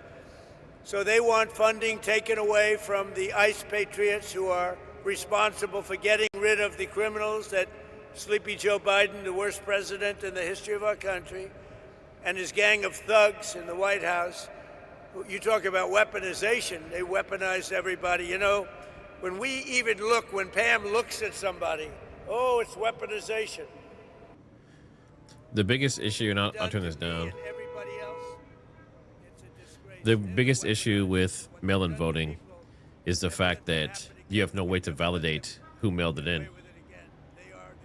You could have a bunch of different ones that are falsely generated that are used nefariously. That's the problem with it. Just like not requiring an ID to vote, you have the same issue, right? You run into an issue where 100 people who aren't American, they can just go, show up, vote, and that goes towards maybe like one side. And it's basically like if you're on the outside looking in, but you're able to throw in influence, right? You're able to like throw in some money or throw in some votes and change the course of a nation that you're not part of. And the mail-in votes can also sort of do the same thing, where you can't really verify where that vote came from. And they can also be stopped as well. we saw a lot of cases where people were burning ballots and stuff like that. Even in this election, this last one that we had, they were intercepting ballots at the ballot boxes, and they were opening those like forcefully and burning them. So you have to be really careful with that stuff. So if you make every person vote in person, except maybe people that are disabled, right? Like maybe someone's physically disabled and they're elderly and they can't physically get there, then that might be a use case that I think would be a good use of mail-in ballots. But they also take advantage of that. You know, we had several dead people that voted. So, not good. Items, but they're really the same. Voter ID is part of Homeland Security. And citizenship, proof of citizenship, is part of Homeland Security. So I think it should be welded in. I think it should be together. You should vote together because the public has not liked what they've done at the airports. And they've done it, and the public understands it. They've gotten wise to them. Republicans do not settle with Democrats and let them out of this hole that they've buried themselves in. You have to take the votes in the Senate to approve. You need votes to approve. We have to get Democrat votes. And at a certain point, if you could get rid of the filibuster, it would be great. It would be great. Get rid of the filibuster and get it all done. So we'll get it done. We want another thing. We can, or we don't have to, add those other items. And by the way, they say they're 80-20 items. They're not 80-20, they're 99-1. Men playing in women's sports is a 99-1. You look at transgender mutilization of our children, that's a 99-1, and we have that in the bill too. So they won't sign it, then let the people reject them, and what we have to do is we have to win the midterms. This is the most important election, because all of the gains that we've made, we built the greatest economy, the greatest military. I built the military in my first term, and we built the greatest military in the world. We're showing it now with Venezuela, with Iran. Everybody knows we have the greatest, most powerful military in the world. And we're in a position that we haven't seen. We're respected. You know, our country now is respected all over the world. A year and a half ago, we were a laughingstock. We were a laughingstock. The King of Saudi Arabia told me a year and a half ago, he said, "President, I can't believe what's happened to America. 1 year ago, you were a laughingstock. Nobody thought you could ever survive. Now you're the hottest country." Use that expression. He said, now you're the hottest country anywhere in the world. And we are now. Congratulations, because we're all partners in this deal.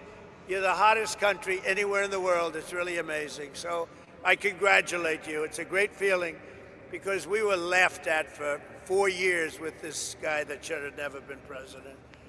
So I'm tying Homeland Security into voter identification with picture and proof of citizenship in order to vote.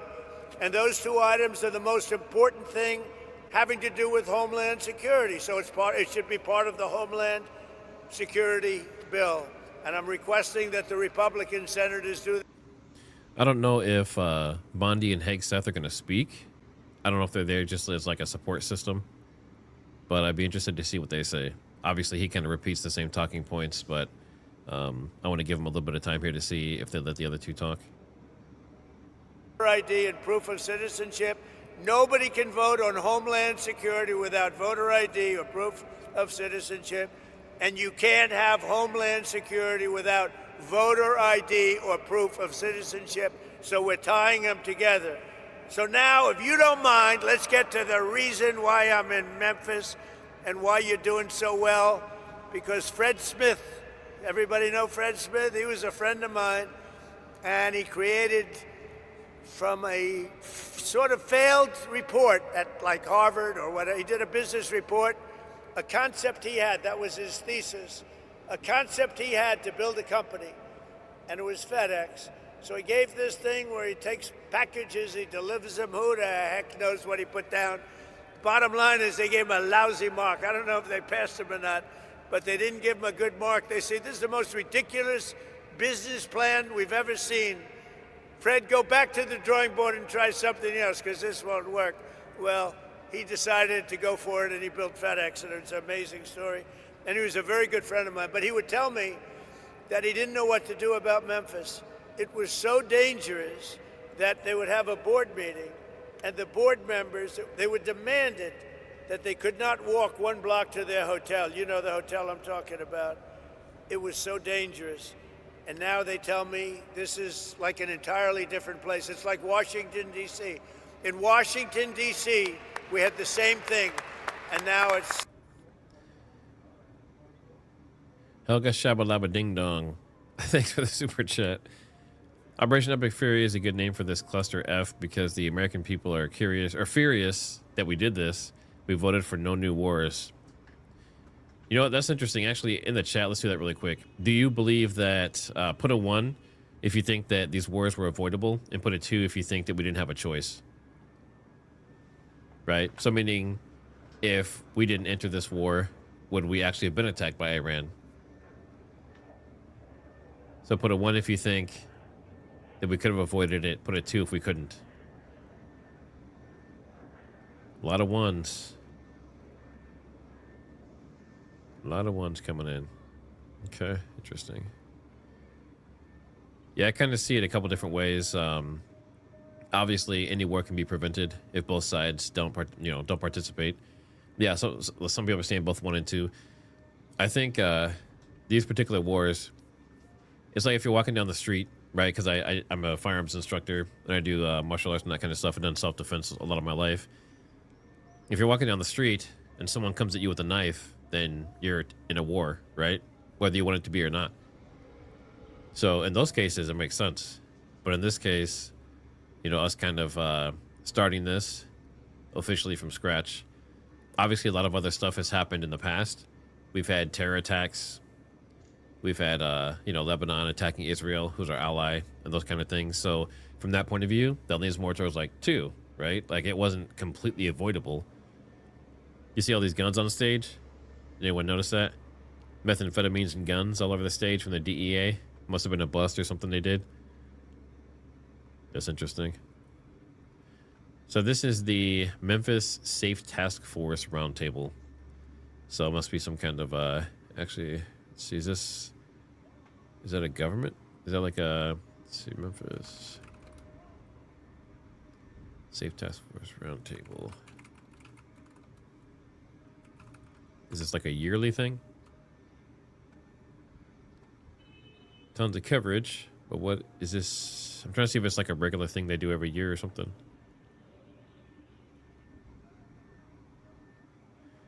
They're highlighting the work of fill in the blank. So it's focused on public safety. They said the task force has led to more than 7,200 arrests and seizure of nearly 1,200 illegal firearms since it began. So to put that in perspective, 1,200 illegal firearms compared to, what, 100 million guns in the U.S.? 1,200 illegal firearms is like one house. That's not much. So that's not very impressive. 7,200 arrests is that's pretty good. Not bad. Interesting. Yeah, not a lot going on here, but I mean, 1,200 guns. That's that's child's play. That, if you think about it, 1,200 guns is like one gun shop. That's not a lot.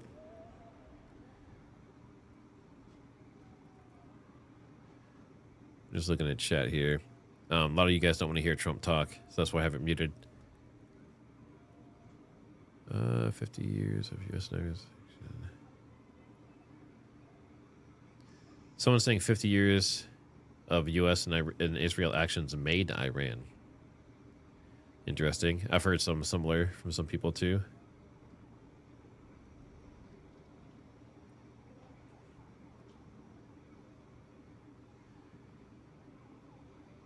Yeah, George Carlin was a beast. He's one of those people, like, even younger generations and stuff should definitely go back and watch him. He was way ahead of his time.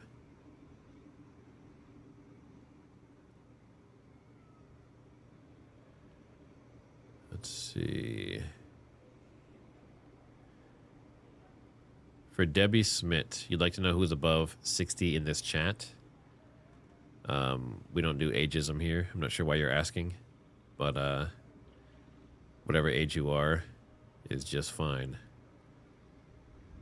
Unless you're underage, then you shouldn't be in these chats, but we're not doing anything here that's specifically non-child stuff.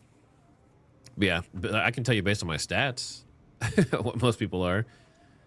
So it's almost an exact mix of 40, 50, and 60 with some 70 and 80 mixed in, and then also some 30s and 20s. So my channel actually gets a pretty good spread. It's pretty even across the board.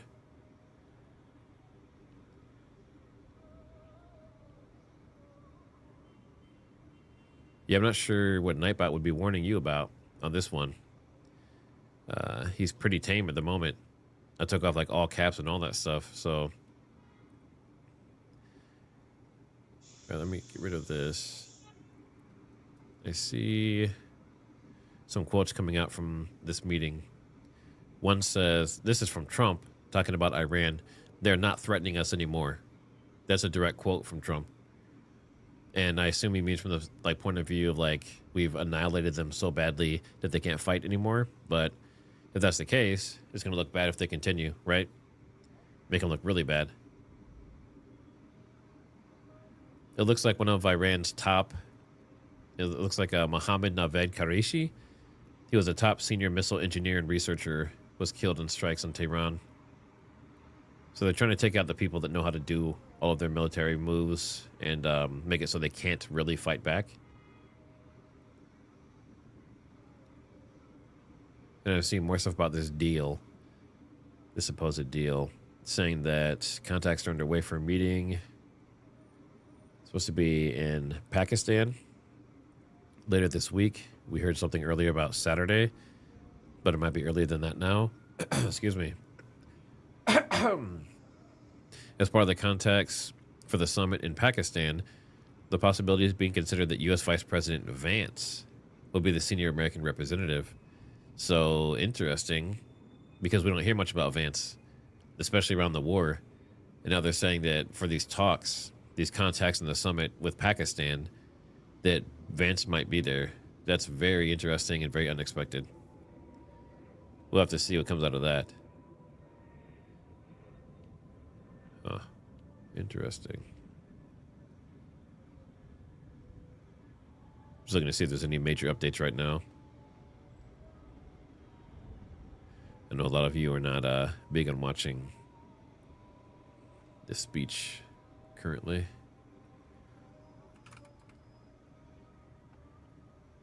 I'll look around for some news and stuff as well.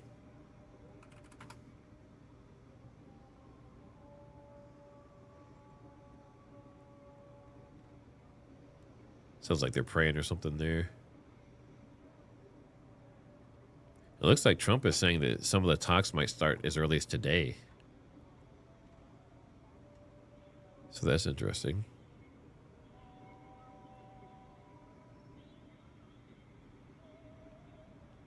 Yeah, I don't see anything else major besides that.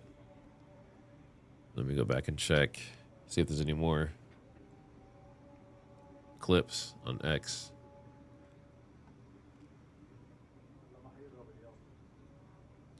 I know some of you guys, actually let me know in chat. So sometimes when I do these lives, there is something. I get people that talk about, like they want me to stay on longer. So like we're like an hour and 45 minutes in, and I know like Agenda Free TV and Ikid Mel and some of those people will stay on for like 4, 5, 6, 7 hours at a time. But I watch them, and you know I like all those guys. I like Steve. And I see them sit there, and they'll just be like, for example, they'll be like this. Let me pull one up. So they'll be like this for like 7 hours, just looking at the Israel screen. And then every once in a while, Steve will like bring up a news article or something. Do you guys actually enjoy that? Like, are you okay with like the silence and just kind of sitting around waiting for stuff to happen? Like, if you guys like that kind of setup, and you're okay with doing that kind of stuff, put a 1. If you'd prefer to just like get the information and all the updates and clips and then be done, put a 2. I'm just kind of curious.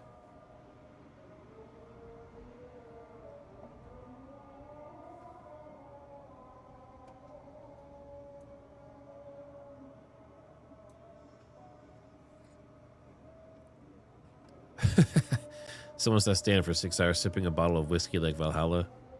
Yeah, but he has the good stuff. Valhalla has the good stuff, apparently. I'm not much of a drinker myself. I've never had issues with it. It's not something that is interesting to me. It looks like we're almost like 50-50.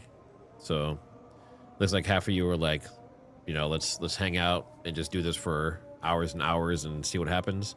And then the other half of you guys are like, nope, I just want my information to get out. Some are saying both. Love and compassion, she said both.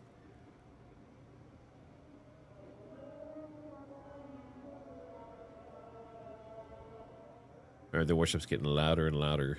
All right, I think we can get back to Al Jazeera. I think they're done with the Trump stuff. Bit. So oil prices, as you said, fell after President Trump said he was postponing strikes, and the market surged up around 2%. Now it's fallen back below 1.5%, but it's still in the green. So that's a good news for investors. And oil prices are still lower. You know, these swings are very reminiscent of what we saw after Liberation Day, when President Trump was set to impose all those global tariffs. Actually, the swings we're seeing aren't as extreme as what we saw then, but the volatility is very similar. And the fear, of course, with oil is that prolonged disruptions will have a huge impact on the overall global economy. The news. You would be surprised, Goldilocks. There are people who will sit. I've seen it. I've done it like once or twice, but then I couldn't do it anymore.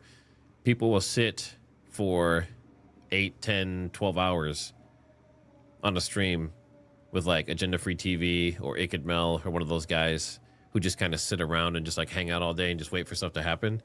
They do it all the time, and they'll have 20, 30,000 people sitting in there with them. Obviously, they're much bigger channels, pushing like 1 million subscribers, but people do it a lot. And someone was mentioning Off-Script Radio, which is on the screen now. Basically, it's kind of doing the same thing for you, but you can do it kind of like on your own time. But Off-Script Radio has the 24/7 monitoring, and one thing that's cool about it is it's set up so it will automatically go to the live cams when alarms go off. So when you hear the sirens and the alerts, it'll switch over to the full screen cam, and then you can see everything that's happening. So you kind of get the similar experience or same experience without having to wait on other people to go live for you. Trump's recent threats against Iran. Al Jazeera's Russell Serder is in the Saudi capital of Riyadh. So, Russell, what more are you hearing about this?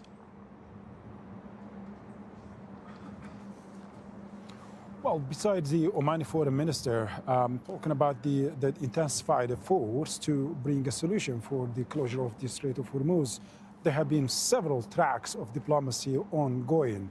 So the Turkish foreign minister was in talks with his Iranian counterparts, and then the American officials, highly likely Steve Witkoff himself and some others as well, conveying the messages. But it was not only Turkish foreign minister, the Egyptian and the Pakistanis are also stepping up their diplomatic efforts to somehow find a solution and to de-escalate the situation, to reach a ceasefire and eventually for a peace settlement. And as a part of that today, that phone calls between the regional foreign ministers and the officials have continued today. Just a little ago, the Turkish foreign minister, High Confidant, has received the ambassadors of the GCC countries. And all of the efforts are simply focused on how to develop a unified regional response to these regional crises. So we have seen that when a war is just breaking between Iran and Israel, Iran and USA, it's not being limited between them. So the region, the GCC, and the greater region itself is being the first victim. And that's why now the regional countries, throughout my talks with some of the diplomatic sources, are saying that if there is going to be any negotiating table, which has to be, the regional countries are going to be a part of that. They are not going to be sidelined because any crisis in the region is particularly affecting them. All right, that's a picture from Riyadh. Russell Serder there. Thank you. Before Donald Trump's announcement, an Israeli strike demolished an apartment building in the capital of Tehran. Tahir Desadi has visited the scene now. This is day 24 since the commencement of a campaign of airstrikes by the Americans and Israelis, and here we are at one of the residential areas targeted earlier in the morning.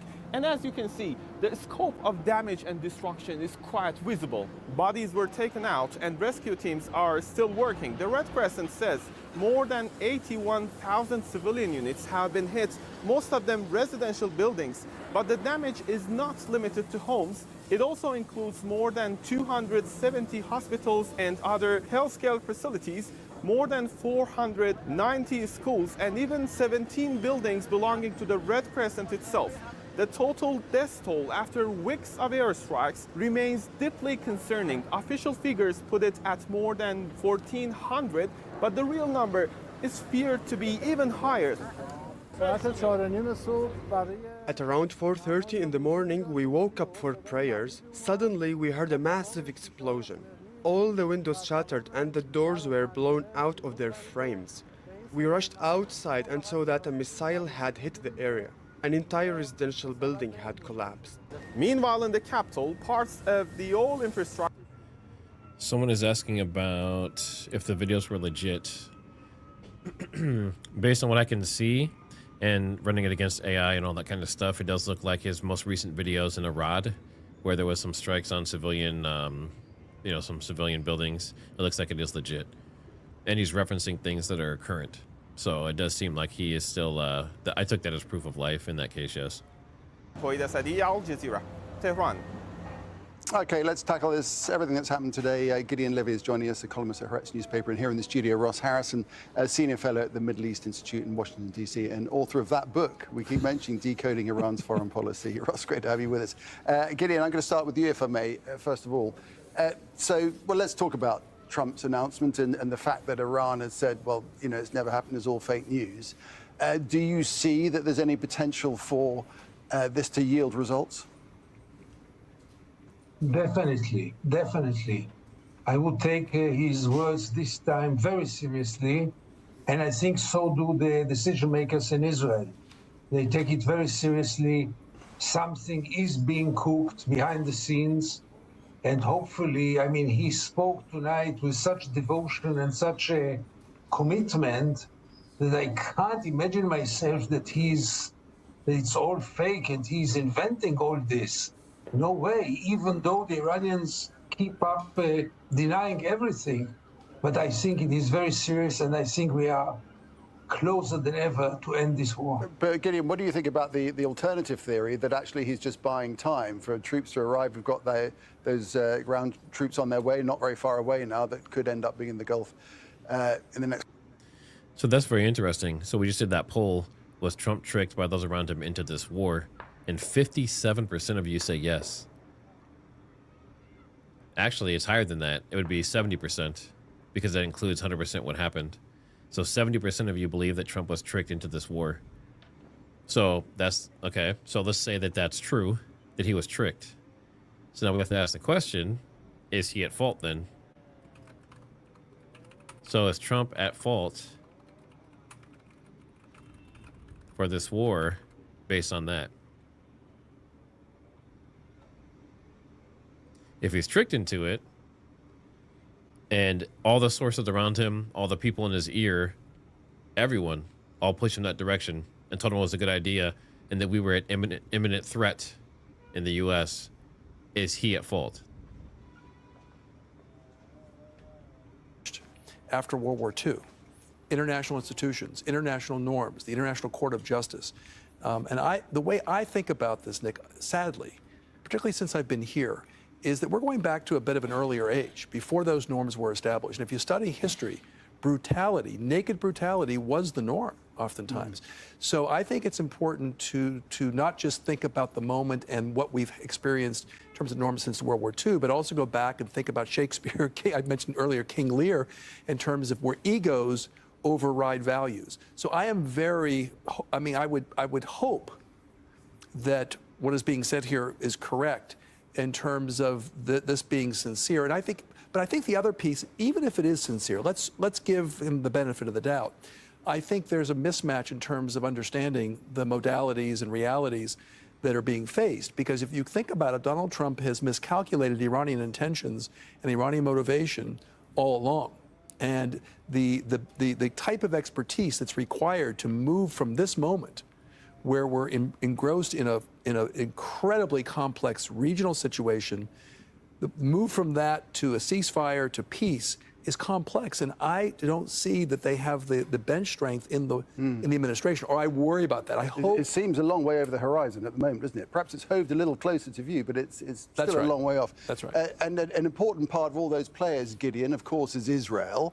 How does any potential resolution or not, mesh or not, with what Benjamin Netanyahu wants? So, first of all, everyone keeps silent right now. I mean, the officials don't speak, which gives more weight to the assumption that it is serious. It's very well known that Netanyahu would like this war to continue, the same like he wanted the war in Gaza to continue, as much as he wants the war in Lebanon to continue. I remind you and your viewers that the war in Gaza, I mean, the ceasefire was reached against Netanyahu's position, but he had to follow the American line. In Iran, it will be much, much more obvious. As I said before, and I repeat again, Israel cannot conduct the war against Iran without the collaboration of the United States, military, financially, any political support. I mean, Israel cannot conduct it alone. No, even technically not. If it's only for the fueling of the endless airplanes who go back and forth to Iran to bomb there.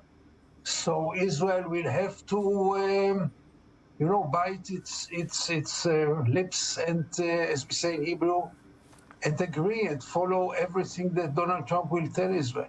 All right, Ross, riven throughout this whole problem is the issue of trust and how much Iran can trust the United States in any forthcoming talks, should they happen, because the United States have walked away twice from talks and launched strikes on Iran in the middle of talks, purportedly in the last one, when they're on the brink of success. Not only that, Nick, but a number of years ago, about 11 years ago, there was a thing called the JCPOA, the Joint Comprehensive Plan of Action, the Iran nuclear deal.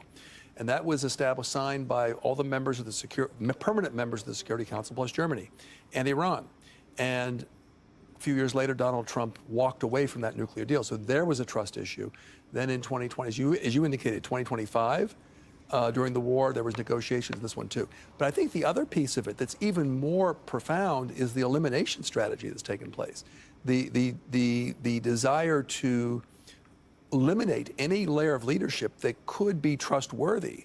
And let's face it, I mean, the fact that these leaders are under siege, and I think it's important to say also, Nick, that what's happening now, I believe, is a trend that was in existence over the last number of years, which is moving Iran to a securitized state. That trend, that's nothing new. That's been happening. But now this is being forged under fire. And I think at the end of this, whether it's Ghalibaf, apparently the senior leader is Ghalibaf, the Speaker of the Parliament at Majlis. But the next generation of leaders is going to be very nationalistic and very seared by the lessons of this war, not by the lessons of previous war. And so trust is going to be a factor. But I think it's also trust in their own, they're going to have to trust, they have to trust their own deterrence capability rather than trust the motivations of other actors, I think is the way I'd like to leave it. All right, gentlemen, run out of time. We're going to have to leave it there for now. Gideon Levy there in Tel Aviv, very much appreciate it. And Ross Harrison here in the studio. More to come from you both at some point in time. Thanks very much. Okay, that's it for now. Inside Stories coming right up. Let their music play out here. I'm trying to see if there's any other interesting activity going on with these Poseidons.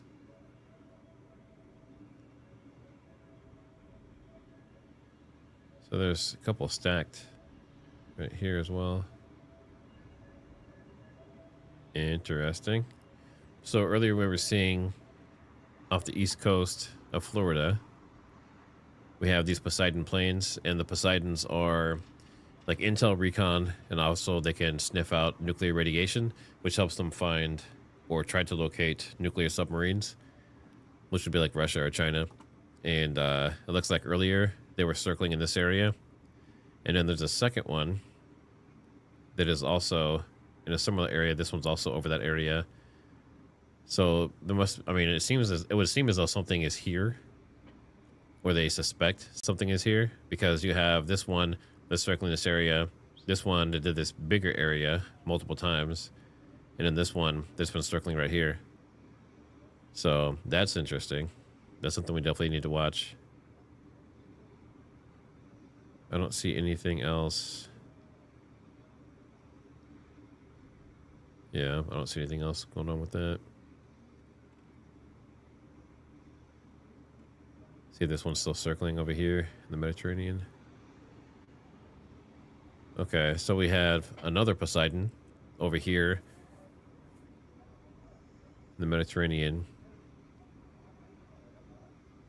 Did a couple quick loops. Looks like maybe 2 or 3 in this area. So maybe they thought they detected something here. And then earlier we had one that was in this whole area to the west of Israel, south of Cyprus, and they were circling around there looking for probably subs. So obviously, a wartime, something important to look for.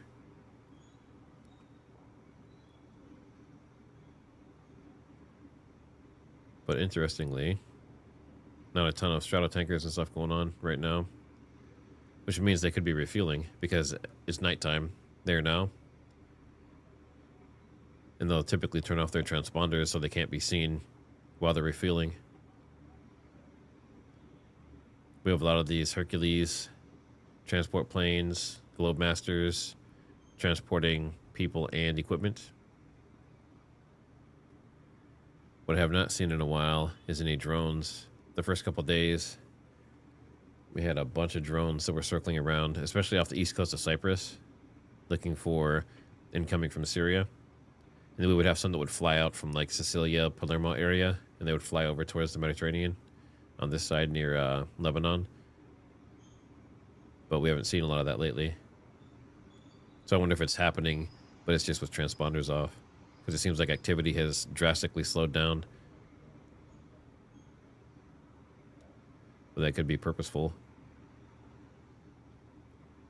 Strait of Hormuz, same, not a lot going on. We do have one spike on the pizza index. It's not a super big spike. Like 172% to me isn't really alarming. That could just be like a couple businesses got together and ordered pizza for an event or something. But if you start to have 2 and 3 of these that are turning red, then that's when you start to not really worry, but just, you know, kind of know that there's more activity going on at the Pentagon. This is interesting. So as far as the radiation map goes, there's a good amount of these up here in this similar area by the Great Lakes that have heightened radiation. So Europe and Middle East look good. Russia, all that looks good, but this, I've never seen a cluster this close together that all have the red elevated radiation. That's interesting. I don't know what would be causing that specifically. Huh. Is there a, I assume there is there a nuclear, let's see, Great Lakes area nuclear power plants? That's what I'm looking for. There's several. Okay, so let's look at this. Let's see if it'll let me pull this map up. Do you have a better version of this map? I don't even know if you can see this. See if I can zoom. Okay, not really. But it looks like there's quite a few. There's uranium mines, which is interesting to think about right now with all the war stuff going on. All right, yeah, that's funky. But they have uranium mines and a bunch of other stuff there, as well as plants. So there's plenty of stuff there that could be giving off. Oh, here we go. This might be a better image. See if I can open this.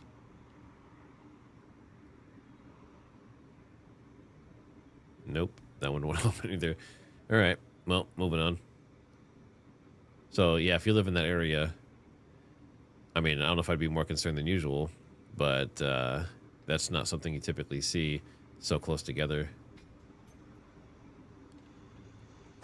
I almost wonder if I don't know. This is all speculation, but I wonder if the U.S. could be ramping up uranium production since there's uranium mines in that area, and that's maybe some of what's being detected. I don't know exactly what these detect, but that's interesting.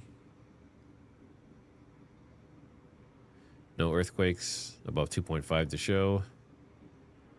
Looks like oil's kind of staying steady.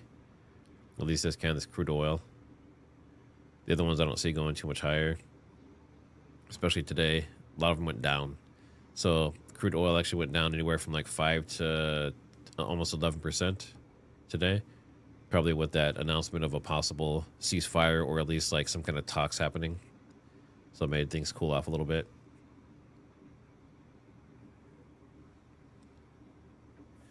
I will be right back.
Corbandias, you said you're homesick. 104 heat. Yeah, you got to be careful. That's definitely a good way to get heat exhaustion. I'm still on. I'm doing a quick reboot because my system says the resources are getting kind of crazy, and I don't want it to do a complete drop of the entire stream. So I'm just doing a quick reboot. Probably be up in like maybe 2 minutes, and I'll be back up.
immediate is about to take place, because that is too late.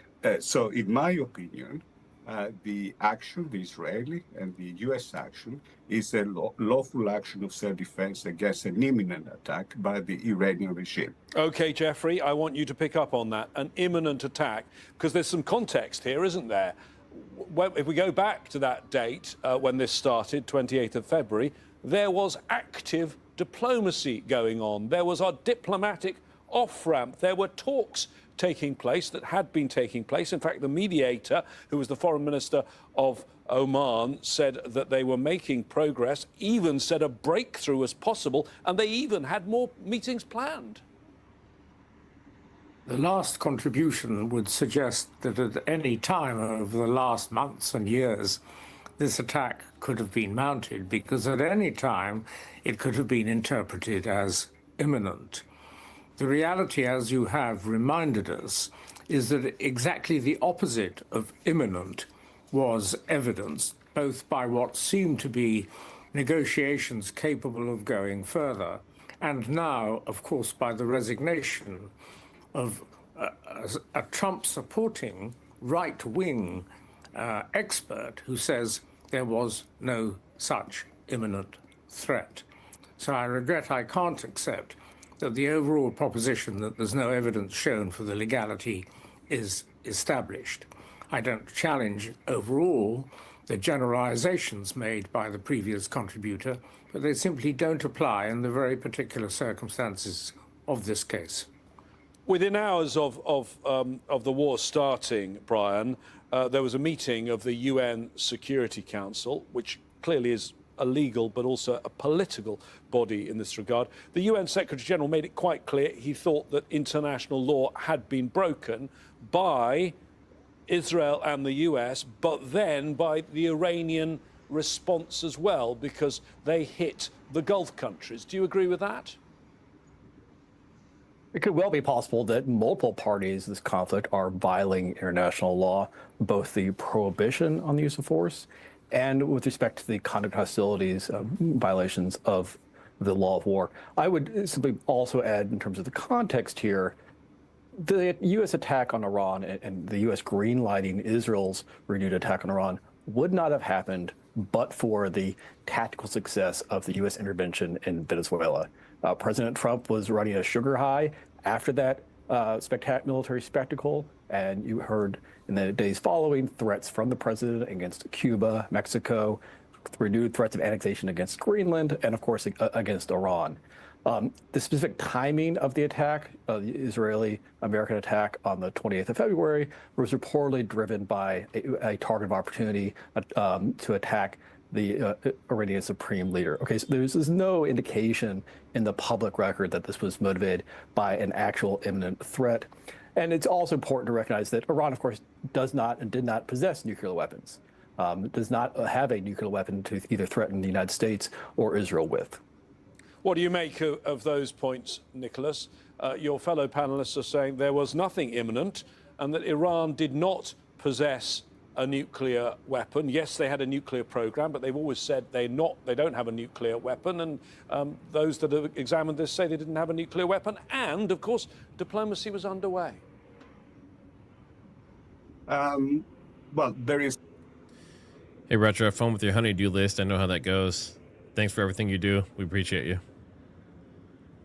Don't work too hard. Source of the threat is there. And unless the regime is removed, the source will remain. But if they don't have a weapon, where is the threat? The threat is the program to develop nuclear weapons, because to allow to develop weapons will be too late to act in self-defense. And of course, they have a program to develop long-range ballistic missiles that they are using. And of course, they can go covert. So international inspections may not work. And it all depends on the cooperation of Iran. And the cooperation is not forthcoming. Also, with regard to the negotiations, I think both parties said that they were in bad faith. Of course, negotiations cannot go in eternity. Negotiations, there can be a point where reasonable people can make a decision that the negotiations are not productive. And in this case, you had the negotiations that at some point they stopped, and then you had the action. So negotiations are not the only means of dealing with the issue or the threat that Iran presents, which is an existential threat to the state of Israel. It's worth noting that there was a nuclear deal that was in place with the international community in Iran until President Trump tore it up, the 2015 nuclear deal. Jeffrey, I mean, what do you make of the views of many Western politicians of the legal situation? Because when you're dealing with the UN Security Council and UN resolutions and the UN Charter, all of this is legal, but it's also political. And EU leaders were so hot on international law with regard to Russia's invasion of Ukraine. When it came to this, you heard them talk about international law, but then condemn very much Iran without any blame to Israel and the US for starting it. We need to accept that accountability for breaches of international humanitarian law, the law of war, by large countries such as Russia, America, China, and those they favor, such as Israel.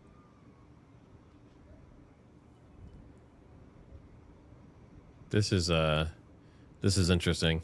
So a suspicious package on the East Plaza of the U.S. Capitol on Monday led to closures of the visitor center. So we have more possible terrorist-type things happening. We know that the mosques were hit recently, Temple Israel, and some of that stuff in Michigan and other places. Love and compassion, thanks for being here. Definitely appreciate you. Make sure you guys say thanks to all the moderators for all their hard work. Much appreciated. And then we have this huge explosion here. Look at the size of that. These are buildings down here. This was a hit in Iran at a police headquarters. That is a monster explosion. It's probably one of the bigger ones that have been caught on camera. Wow. So as far as updates go, I don't see a lot of new stuff coming out. There's a shelter in place at the U.S. Embassy in Muscat.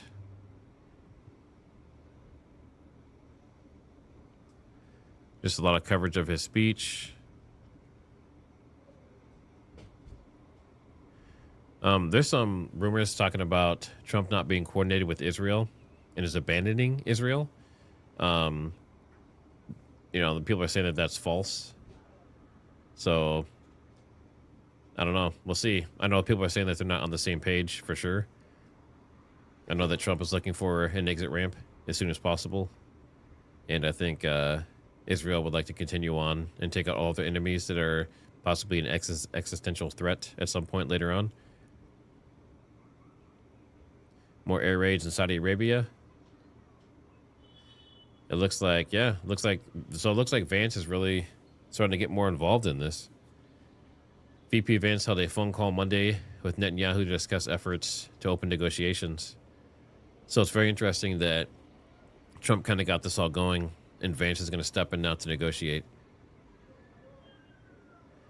And just thinking about stuff, I've heard some people have said they think that, you know, like Vance or Trump or someone is like the Antichrist, right?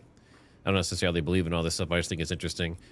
So let's say in the Bible, there's this whole talk of like the peace agreements, the peace accords, and then it's like 7 years of peace, right? What if Vance is the one to usher that in? And then he also gets maybe like 2028 does a run and becomes president, and he's the one that's bringing all that stuff in. That would be interesting. Let's see. Nicole Johnson saying, were the missiles shot at Diego Garcia definitely from Iran? That's the reports. I mean, they didn't show like a forensic audit of the missile or anything that I've seen. But yeah, I mean, as far as we know, it was definitely from Iran. Or yeah, I mean, they've been working on that stuff for years, that capability.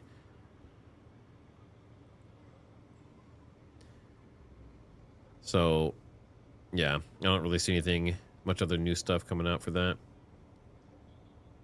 Of accused war criminals, it was shocking, if not necessarily surprising, that he would say such a thing. And it's important to understand why.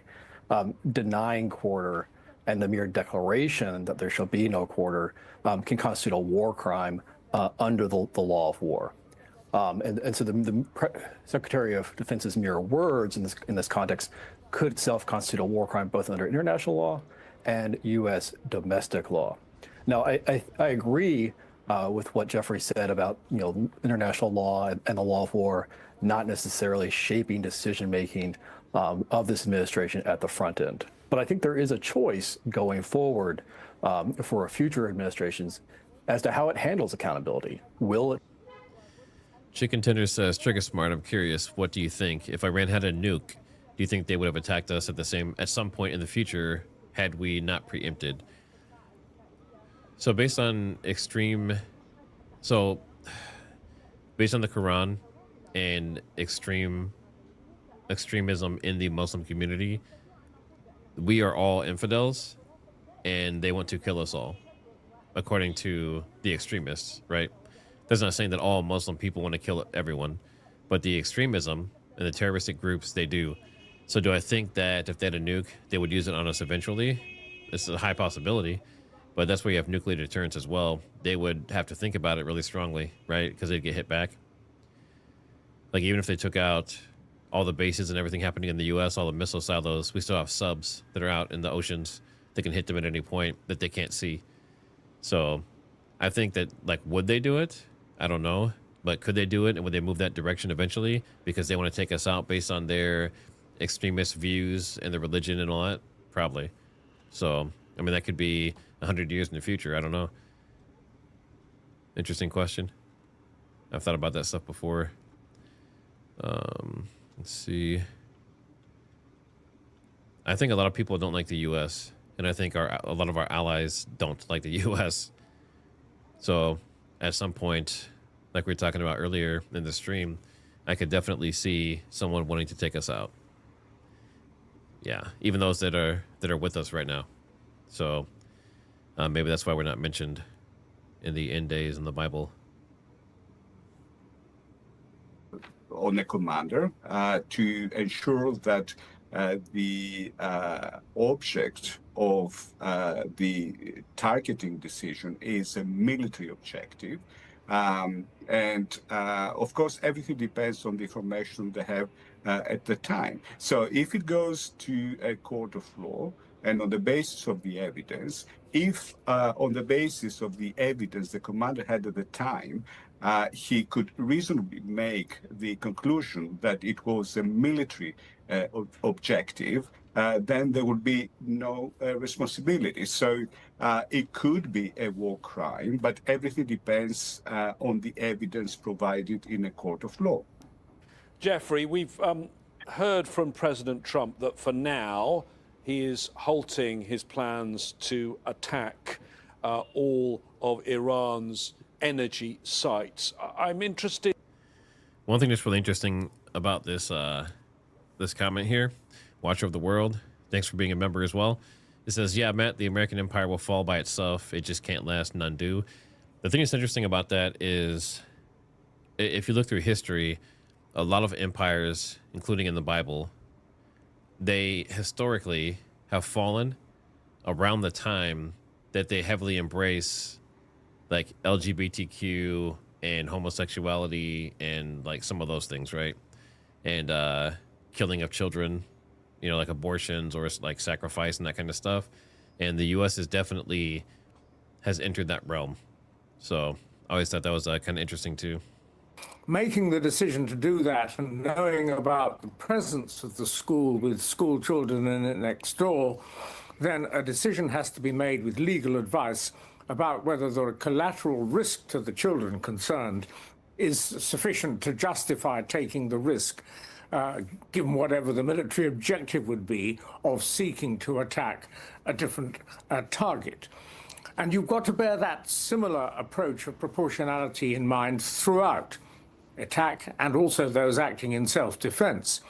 And so if you attack something that affects in a substantial way the essential means of life of the people in the area in which you are attacking, you have to be able to justify that in all ways as proportionate to the military. Let's see, American Grit, you said, can you turn up the sound? Are you talking about the sound of Al Jazeera or my mic or what? Which thing is low? Discriminate and so potentially wide-ranging in consequence that it's very difficult, I think, unless we see documented advice and decision-making by those who make these attacks, it's going to be very difficult to prove that they're proportionate. Brian, we've had a fascinating conversation about the legality. Perhaps we could end with me asking you, what do you think what are the chances of any actual accountability of any of this ever turning up in a court of law? Well, I think it's important to recognize that there are various forms of accountability. Criminal prosecution in a court is just one of those. But there's also, political accountability. There's accountability in terms of damage to people's careers going forward. And so there will be choices in the United States for Congress, for future administration, and for the American public, including at the ballot box. Are they willing to hold political leaders accountable for launching an unnecessary and illegal war that has had disastrous consequences, certainly for the people of the region, for millions of people who have been displaced, thousands who have been killed, U.S. service members killed, but also for the global economy and for the U.S. economy? Will they hold these people accountable? Brian Finucane, Jeffrey Nice, and Nicholas Sagurius, thank you very much for joining us. Remember to check out our website for more context and analysis. Go to aljazeera.com. I think the big drop that has happened so far in the oil prices, Watcher, is based on the announcement that there's some talks in the works between Iran and the U.S. So that immediately made it drop. So hopefully they can figure something out in the Strait of Hormuz. But now that is not for the entire war. That's not a full ceasefire. That is only specifically for the threat that Trump made towards the energy infrastructure. Damaged or destroyed. And when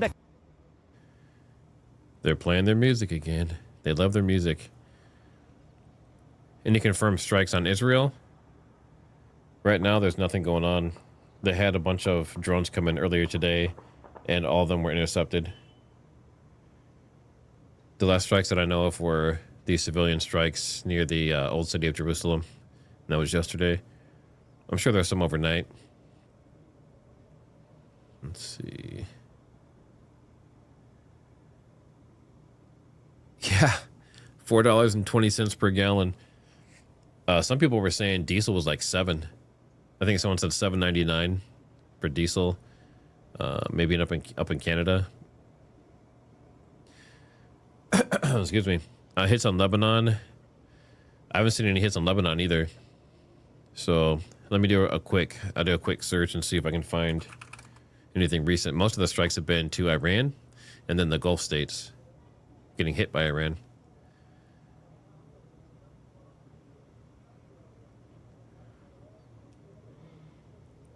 Interesting. So there's a source that's saying that Israeli officials said the United States has set April 9th as a target date to end the war with Iran. April 9th. So that would be, how far out is that? It's about 2 weeks. Interesting. We'll see if that comes true. But the Islamic regime is really pushing for those reparations. You know what I mean? Like, they really want, I mean, you're talking billions of dollars that they want the U.S. to pay for damages that have happened, which would, of course, allow them to rebuild everything, rebuild all their missiles, their drones, their capability to attack other people. Yeah, I don't see that happening. And if you take that money and just give it to the regime in general, they're not going to use it for rebuilding actual infrastructure and helping the citizens and, you know, repair desalination plants and stuff like that is going to all go towards military. Trump actually said that the discussion started last night and a little bit the night before that. So they're actually, this would be day 2 of the talks so far. He says they're going very good. They want peace, and they've agreed that they will not have a nuclear weapon. But I think the other things they asked for earlier, such as having, someone says, where is here? Oh, they're talking to someone in chat. Okay. Gas is what? Gas is $6 in San Diego. I have to see this. Hold on a second. Is that for diesel?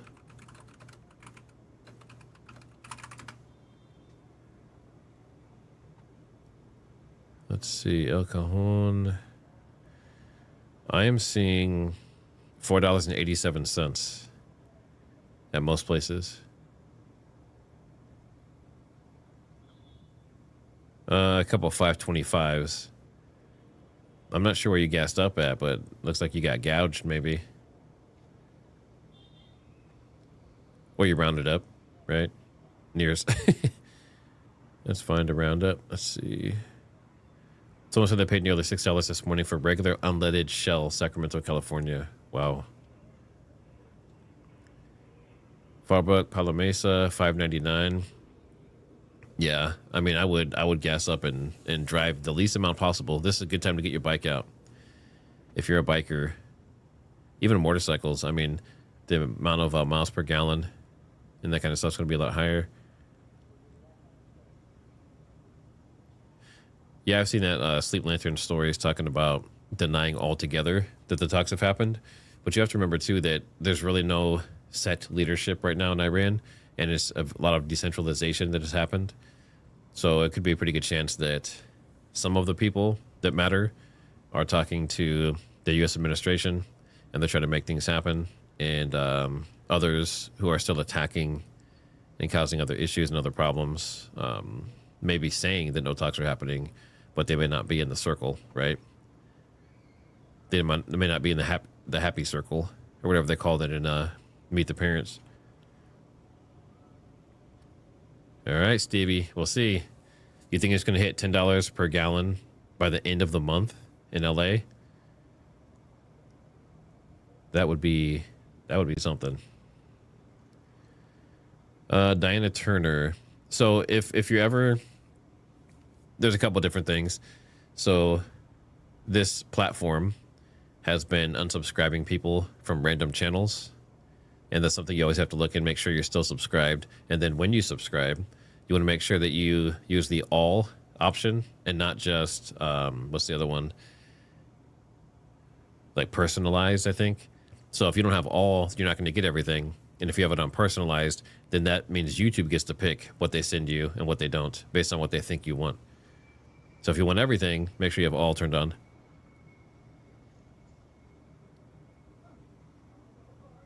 Says the person they're speaking to is credible, that he has demonstrated that with things that have happened over the last couple of days. He did talk about how he doesn't want to name the person that they're speaking to because he said he might be killed.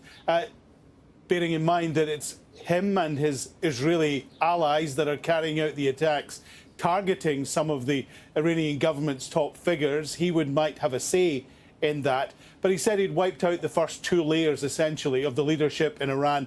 But now they were dealing with someone that they felt they could make a deal with. Now, Donald Trump says that the discussions are being led by Jared Kushner and Steve Witkoff. They're the 2 people who were in place before the war started 23 days ago.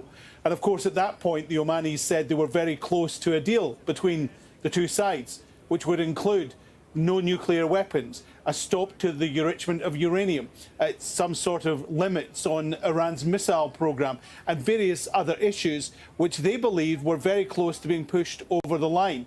Exactly the same things that Donald Trump says they have negotiated over the last 48 hours and are hoping will pan out over the next 5 days to be a much more comprehensive deal that will bring an end to the war.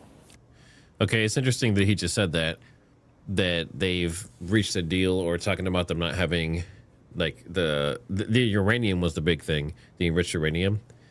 That was why this whole thing started, because they were negotiating not allowing Iran to have any of that, at least not to the level they've enriched it to, which I believe is like 60 to 80%. And I think weapons grade is like 90%. So the fact that they're saying this would go through now, I don't think so. The reason I say that is because they didn't get it to work before. That's why this whole war started. Trump basically said, you guys can't have nukes. You can't have uranium enriched to this level. And Iran said, go screw yourself. So I don't see them just giving in now. I mean, maybe because there's obviously they're getting attacked and they've lost a lot of their military and their leadership and their infrastructure. So maybe they've gotten to the point where they're going to say, sure, we agree to that. And they're going to buy themselves time to just do this all over again, which kind of seems to be the pattern. That the situation was going to get much worse. But people pointed out that what Donald Trump was also talking about is a war crime under the Geneva Conventions. It is wrong to target civilian infrastructure in that way. And then we wake up on Monday to Donald Trump announcing that he thinks he has perhaps the basis of a deal. Now, he's saying he's not 100% confident. He's not guaranteeing it, but he thinks there is a very good chance that there could be a deal. Now, he's talking about a delay of 5 days to let this play out. That will allow him to get the Marines who are on their way to the region in place. But also, we know that Donald Trump's deadlines tend to be a bit elastic, a bit movable. So what we're looking at is maybe not what happens in the next 2 or 3 days, but the next statement or the next two statements that we get from Donald Trump and the White House. Alan Fisher there at the White House. Let's take it over now to Ali Hashim in Tehran. And Ali, given what we've been hearing in terms of denials from Tehran, are there any indications? I'm hearing a lot of gunshots. Is that Beirut? I had the cams turned down a little bit, but I could hear a lot of gunshots. Let's bring these back up and see if something's going on here.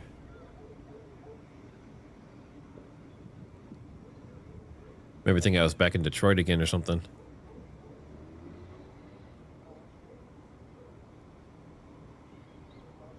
Hey, Moon Goddess, how's it going? How you feeling these days?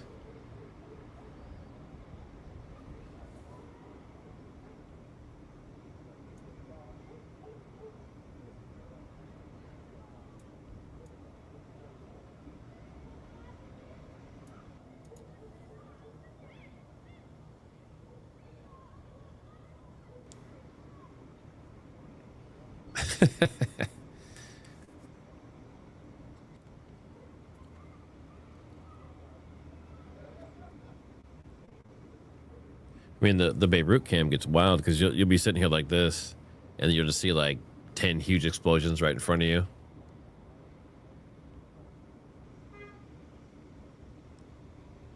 But like I was saying, it seems like, you know, a lot of this stuff is slowed down, and maybe it's because of the talks going on. Maybe Trump said we need to cool it for a little bit.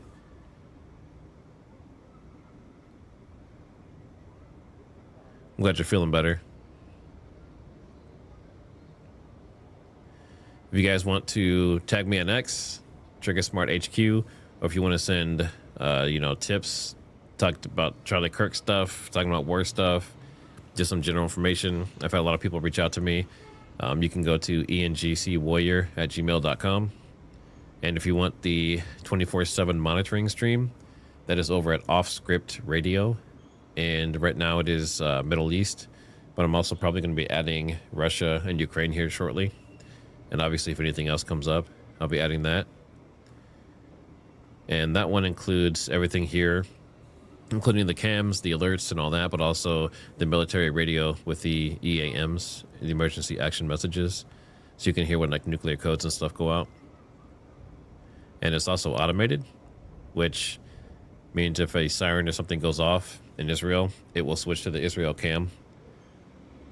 So I know like some streams just are like auto-rotating. They just kind of do their own thing. This one is a little bit smarter than that. So it makes a better experience for everyone. Hey, Dear Jen. Hey, Zero Griffin. They're taking a doobie break. That's funny.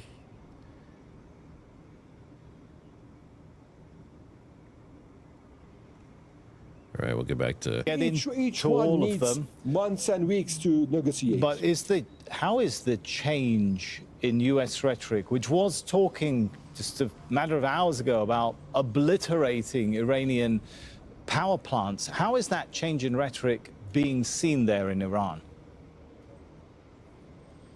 Well, to the Iranians, this meant that Mr. Trump has stepped back. And this meant to them that also their own warning and threat to retaliate towards the region and Israel by the same way, and to close the strait for till their own plants are repaired. They thought that this is also one of the leverages they were able to impose, and that President Trump didn't want to see the prices of oil soaring more and more. There's another card that they've not played yet, which is the Bab el-Mandab Strait card. And to the Iranians, this other card will double the prices of oil. And that's why President Trump decided that it's time to talk now rather than talk later. All right, let's thank Ali Hashim there in Tehran. Now, the Israeli military is saying it's launched a new wave of attacks targeting, quote, the heart of Tehran. There have been heavy strikes across the country on Monday. Emergency crews have been trying to pull survivors out of the rubble. Iran's Red Crescent says more than 81,000 civilian buildings have been hit since the war began. At least 1,400 people have been killed. Speaking earlier, President Trump said he thinks Israel will be on board with any deal he negotiates. So you have to remember, though, too, that number, that 81,000 buildings is that, well, so basically they're saying that 81,000, I've read like 100 and some thousand different buildings have been hit. That includes apartment buildings, right? So you have to assume that each building has possibly even hundreds of units. So it's still a lot, but it's not quite as high as they're making it sound like.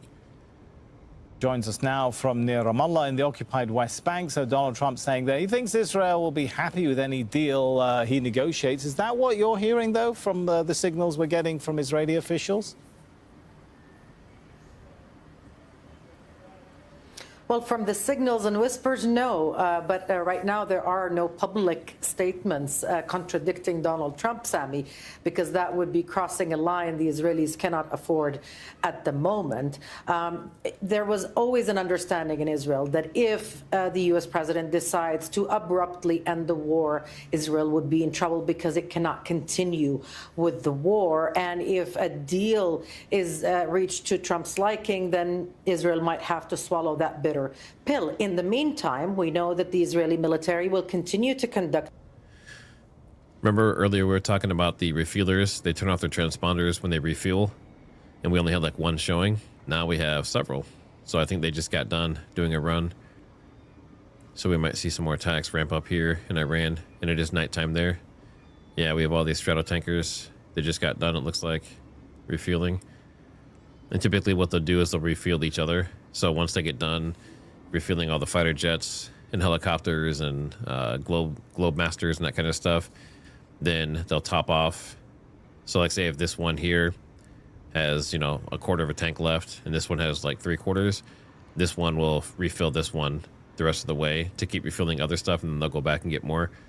And that's probably why we saw that accident that happened before where we had a straddle tanker go down. Some think it was a missile from Iran or something similar, but we don't really know in that case.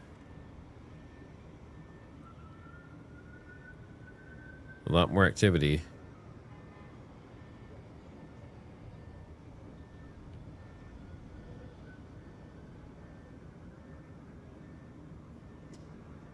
A lot more cargo moving. What was this? That's an interesting pattern. And that's for a globe master? Huh.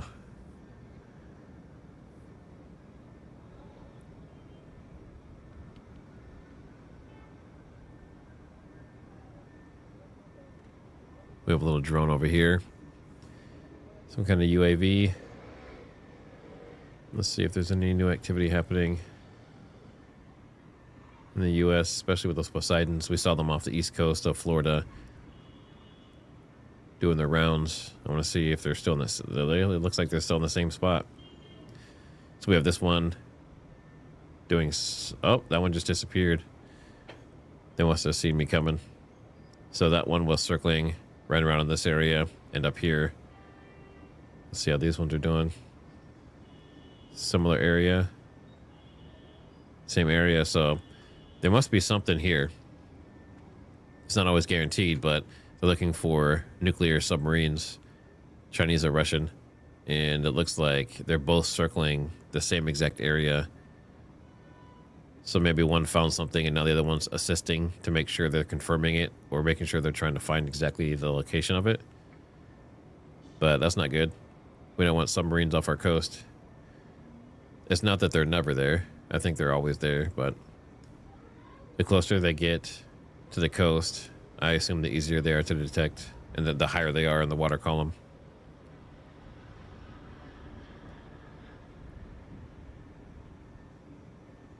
Yeah, nothing on the west coast.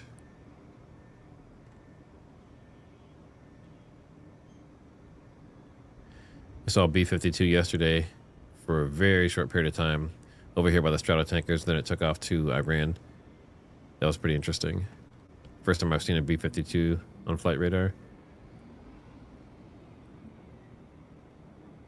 Strait of Hormuz, nothing major going on. We the pizza spike is still going up. 198%, but nothing else. So I wouldn't take that as a huge indicator at this point.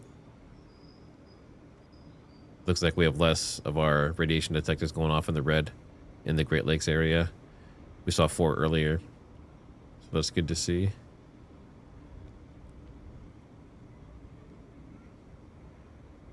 No earthquakes, and oil is about the same. Conveyed through Ankara. But here, the regional countries are also saying that officials are saying this could be the last chance if diplomacy fails. So there is a high possibility of a wider war in the region. All right, thank Rasul Sardar from Riyadh.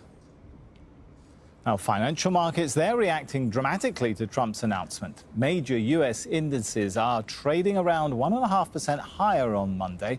Oil prices, they fell by as much as 13%. On the news, the U.S. will pause its strikes on Iran's energy infrastructure for a few days. Well, Kristen Salumi is live for us in New York. So how are the markets now digesting what's been a roller coaster of different statements and signals? Yes, as you said, investors jumped on the opportunity to buy stocks on the news that Donald Trump was winding down the conflict, or on the hope that Donald Trump was winding down the conflict after he promised that there would be no more strikes for at least 5 days. But I think it's important to pull back and look at the big picture. While we've seen oil prices fall and stocks rise today, just about 2 weeks ago, we saw a similar trend when oil prices were at that point approaching $120 a barrel.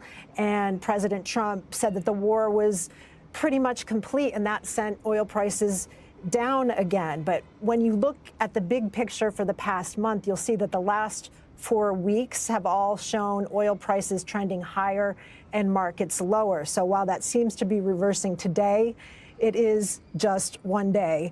It is only Monday, and Iran has already denied that that conversation took place. That's muted the gains somewhat.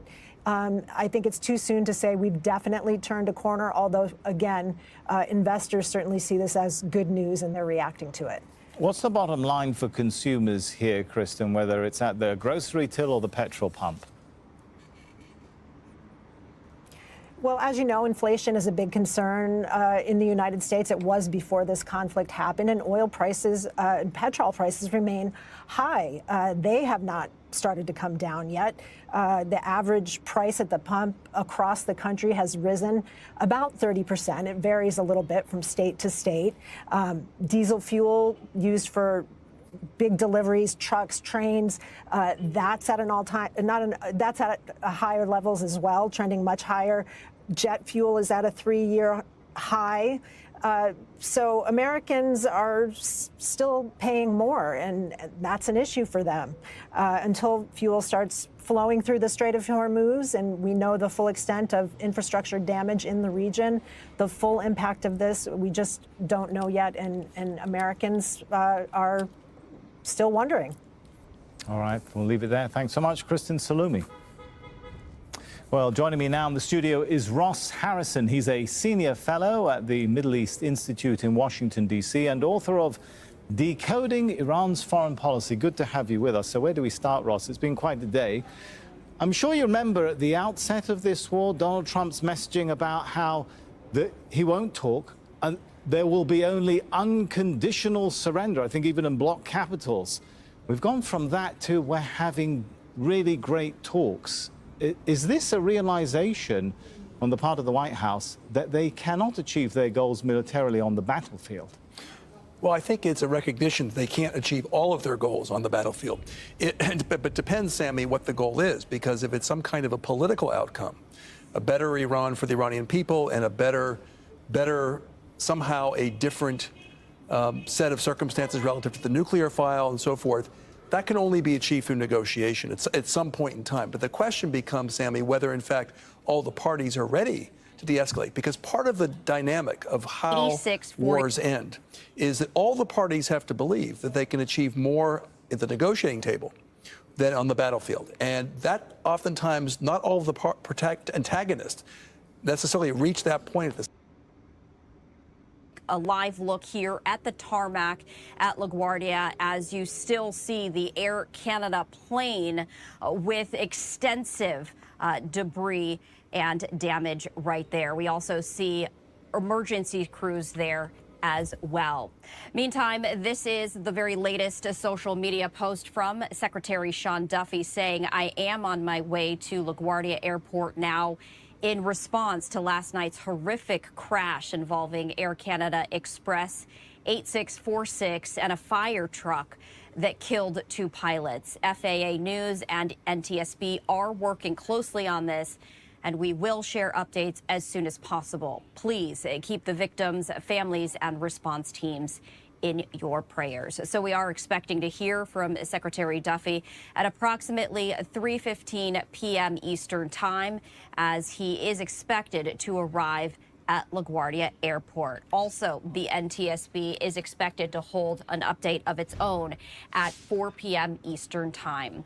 We are going to just step away for a brief moment as we share another live look from LaGuardia Airport. The airport itself has reopened. It reopened just about 22 minutes ago, although the airport is urging everyone, if you're anticipating a flight to and from LaGuardia, to check for any cancellations or delays. Still a very active scene at the airport.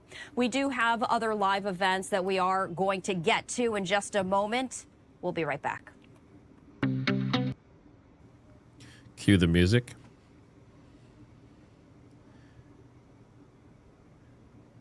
So, yeah, yet another reason to not fly.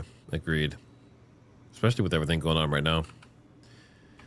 I don't know if all of you have seen what actually happened there. So let me pull that up.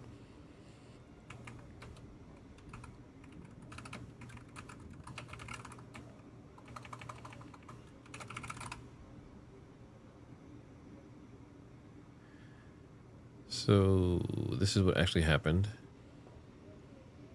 Actually, is that that's not showing. Let me see if I can find. So that's this is an emergency vehicle. Oh, I'm not showing it. There we go. This is an emergency vehicle. This is the airplane. It was going down the runway and it runs into this emergency vehicle. It says 2 dead, several injured. And I know that they said one of the flight crew, one of the girls was still in her seat and ejected, and she had some injuries, but she was still okay. I'm trying to find the actual video of the accident, which it's been a while since it happened, so it might be buried pretty deep in here now.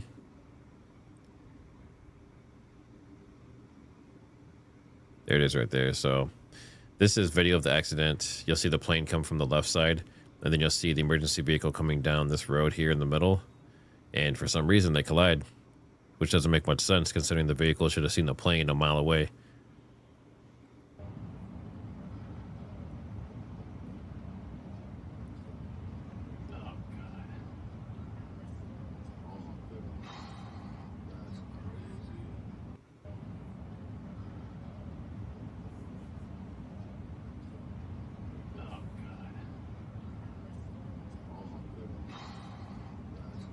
So definitely a very bad accident. Not something you want to see.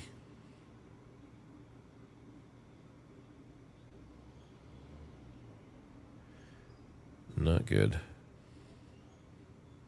Facing a $300 million budget gap that, without action, could result in the loss of hundreds of school-based positions that students rely on every year. So happening right now, Philadelphia Mayor Sherrell Parker, as well as some superintendents and leaders there in the community, are speaking on measures to address this $300 million budget gap.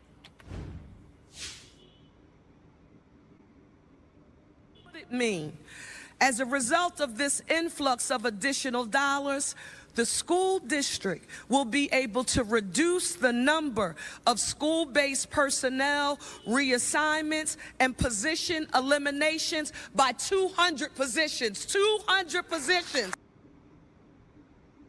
So that doesn't happen again, and that they can make the case to their body politic, their people, that something has come out of this war that can take us to a different future. And that is the conundrum at the moment.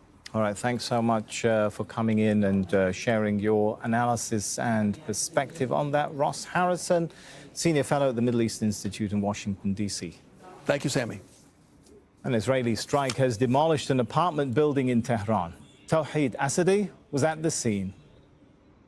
This is day 24 since the commencement of a campaign of airstrikes by the Americans and Israelis, and here we are at one of the residential areas targeted earlier in the morning. And as you can see, the scope of damage and destruction is quite visible. Bodies were taken out and rescue teams are still working. The Red Crescent says more than 81,000 civilian units have been hit, most of them residential buildings. But the damage is not limited to homes. It also includes more than 270 hospitals and other healthcare facilities, more than 490 schools, and even 17 buildings belonging to the Red Crescent itself. The total death toll after weeks of airstrikes remains deeply concerning. Official figures put it at more than 1,400, but the real number is feared to be even higher. At around 4:30 in the morning, we woke up for prayers. Suddenly, we heard a massive explosion. All the windows shattered and the doors were blown out of their frames. We rushed outside and saw that a missile had hit the area. An entire residential building had collapsed. Meanwhile, in the capital, parts of the oil infrastructures, including fuel depots, were targeted, which caused serious concern about air pollution and the long-term risk of water and soil contamination. And speaking of infrastructure, US President Donald Trump recently threatened to target Iran's power plants, although he later said the strikes would be delayed. Iran says it will retaliate if that happens. But still, in case of such an attack, it will be ordinary citizens once again to bear the burden. Tawheed Asadi, Al Jazeera, Tehran. The world's largest warship has arrived in Greece after a fire on board last week injured sailors and caused significant damage. The USS Gerald R. Ford carries more than 5,000 crew members and 75 aircraft. It will dock temporarily at a NATO base in Crete. US officials said nearly 200 sailors were treated for smoke-related injuries. The vessel has been deployed for nearly 9 months. It was sent to the Middle East as part of US operations against Iran. A pilot and co-pilot of an Air Canada plane have been killed after colliding with a fire truck while landing at New York's LaGuardia airport. Dozens of passengers have also been injured in the incident. Images from the scene show significant damage to the front of the plane. The U.S. Federal Aviation Administration closed the airport until at least Monday afternoon, local time.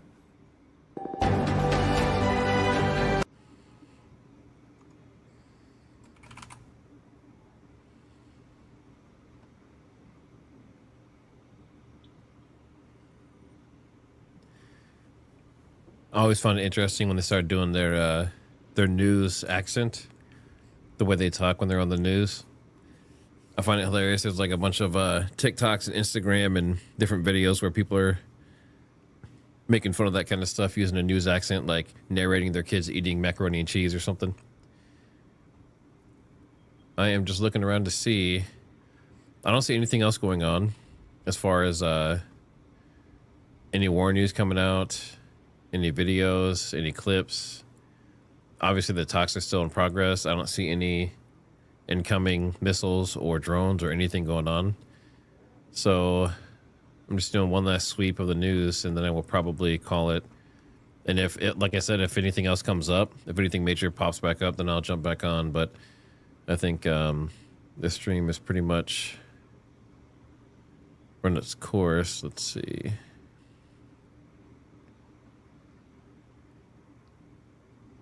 They see some weapon caches in Lebanon, anti-tank and let's see. IDF arrests Hezbollah, Radwan force militants in southern Lebanon. They planned anti-tank and rocket attacks. Weapon caches were seized and their bases were destroyed. It shows a bunch of images. Show some images here of their equipment. We have helicopters that crashed in Florida. That was 7 minutes ago, at least the report of it. I wonder if that, how come they're not talking about that on the news? Might be too new. So we just had a plane crash. Now we have a helicopter crash. What kind of copter was it?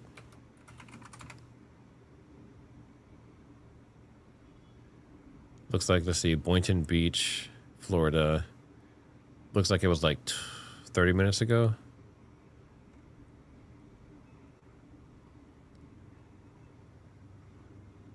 Interesting.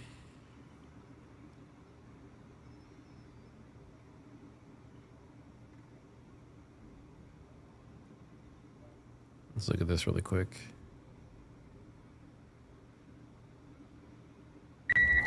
Good afternoon. I'm Tiffany Kenny, and we interrupt programming to bring you breaking news out of Boynton Beach, where a helicopter has crashed. It happened near the corner of Congress and Lake Ida.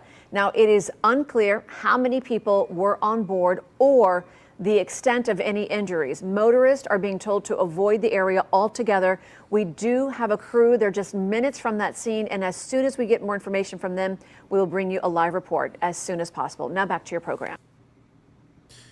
So, yeah, I guess there's not a ton of information about that. I wonder if there's any new updates now. Yeah, I'm not seeing anything else on that. So we have some planes, some helicopters that went down. More explosions in Iran. Like, we were just looking at the refuelers going out. So they probably literally just got done refilling these fighter jets, and now those fighter jets are hitting. We have some hits in Iraq, apparently. So this is an Erbil again, the base.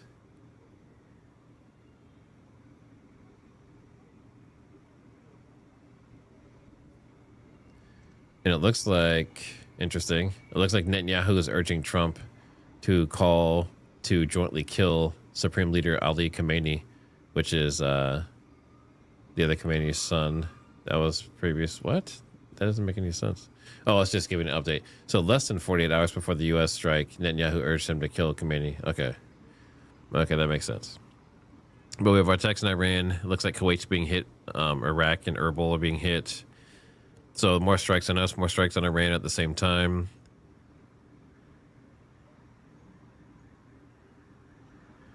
Claims that Trump is not coordinated with Israel or is abandoning it are false. Will continue to strike the regime. So it looks like Israel is saying that Trump is still with them, regardless of what everything's saying. Yeah, I don't see anything else major going on. So I think what we'll do is we'll go ahead and call that there. I appreciate everyone being here. Of course, always thank the mods, members, you guys for being here and watching and hanging out. And like I said, if something comes up major later, then I'll jump back on. And if you want to check out 24/7, I'd say like 23/7, a little bit of downtime to refresh a couple times a day, but head over to Off Script Radio. You can monitor the Middle East war, and it has anytime alarms go off, it goes to those cams. It also has military radio with EAMs in there, and I try to keep that up and check it multiple times a day to make sure the cams and stuff are still going, because they reset the cams every once in a while. Make sure you guys hit that like and subscribe if you're not already. And again, thanks to everyone for sharing memberships, super chats, everything across the board. And hopefully they'll get something figured out with the Strait of Hormuz in these talks. I don't think it's very likely. I think the pattern that we've seen in the past with Iran, especially with Trump, is Iran says, we're doing it our way, and Trump says, no, we're doing it my way, and it never works out. So with that, I hope you have a good rest of your day. If I don't see you, and if I see you again later today, then we can talk. But with that, checking everything else, looks like we're good. All right. I will see you on the next one.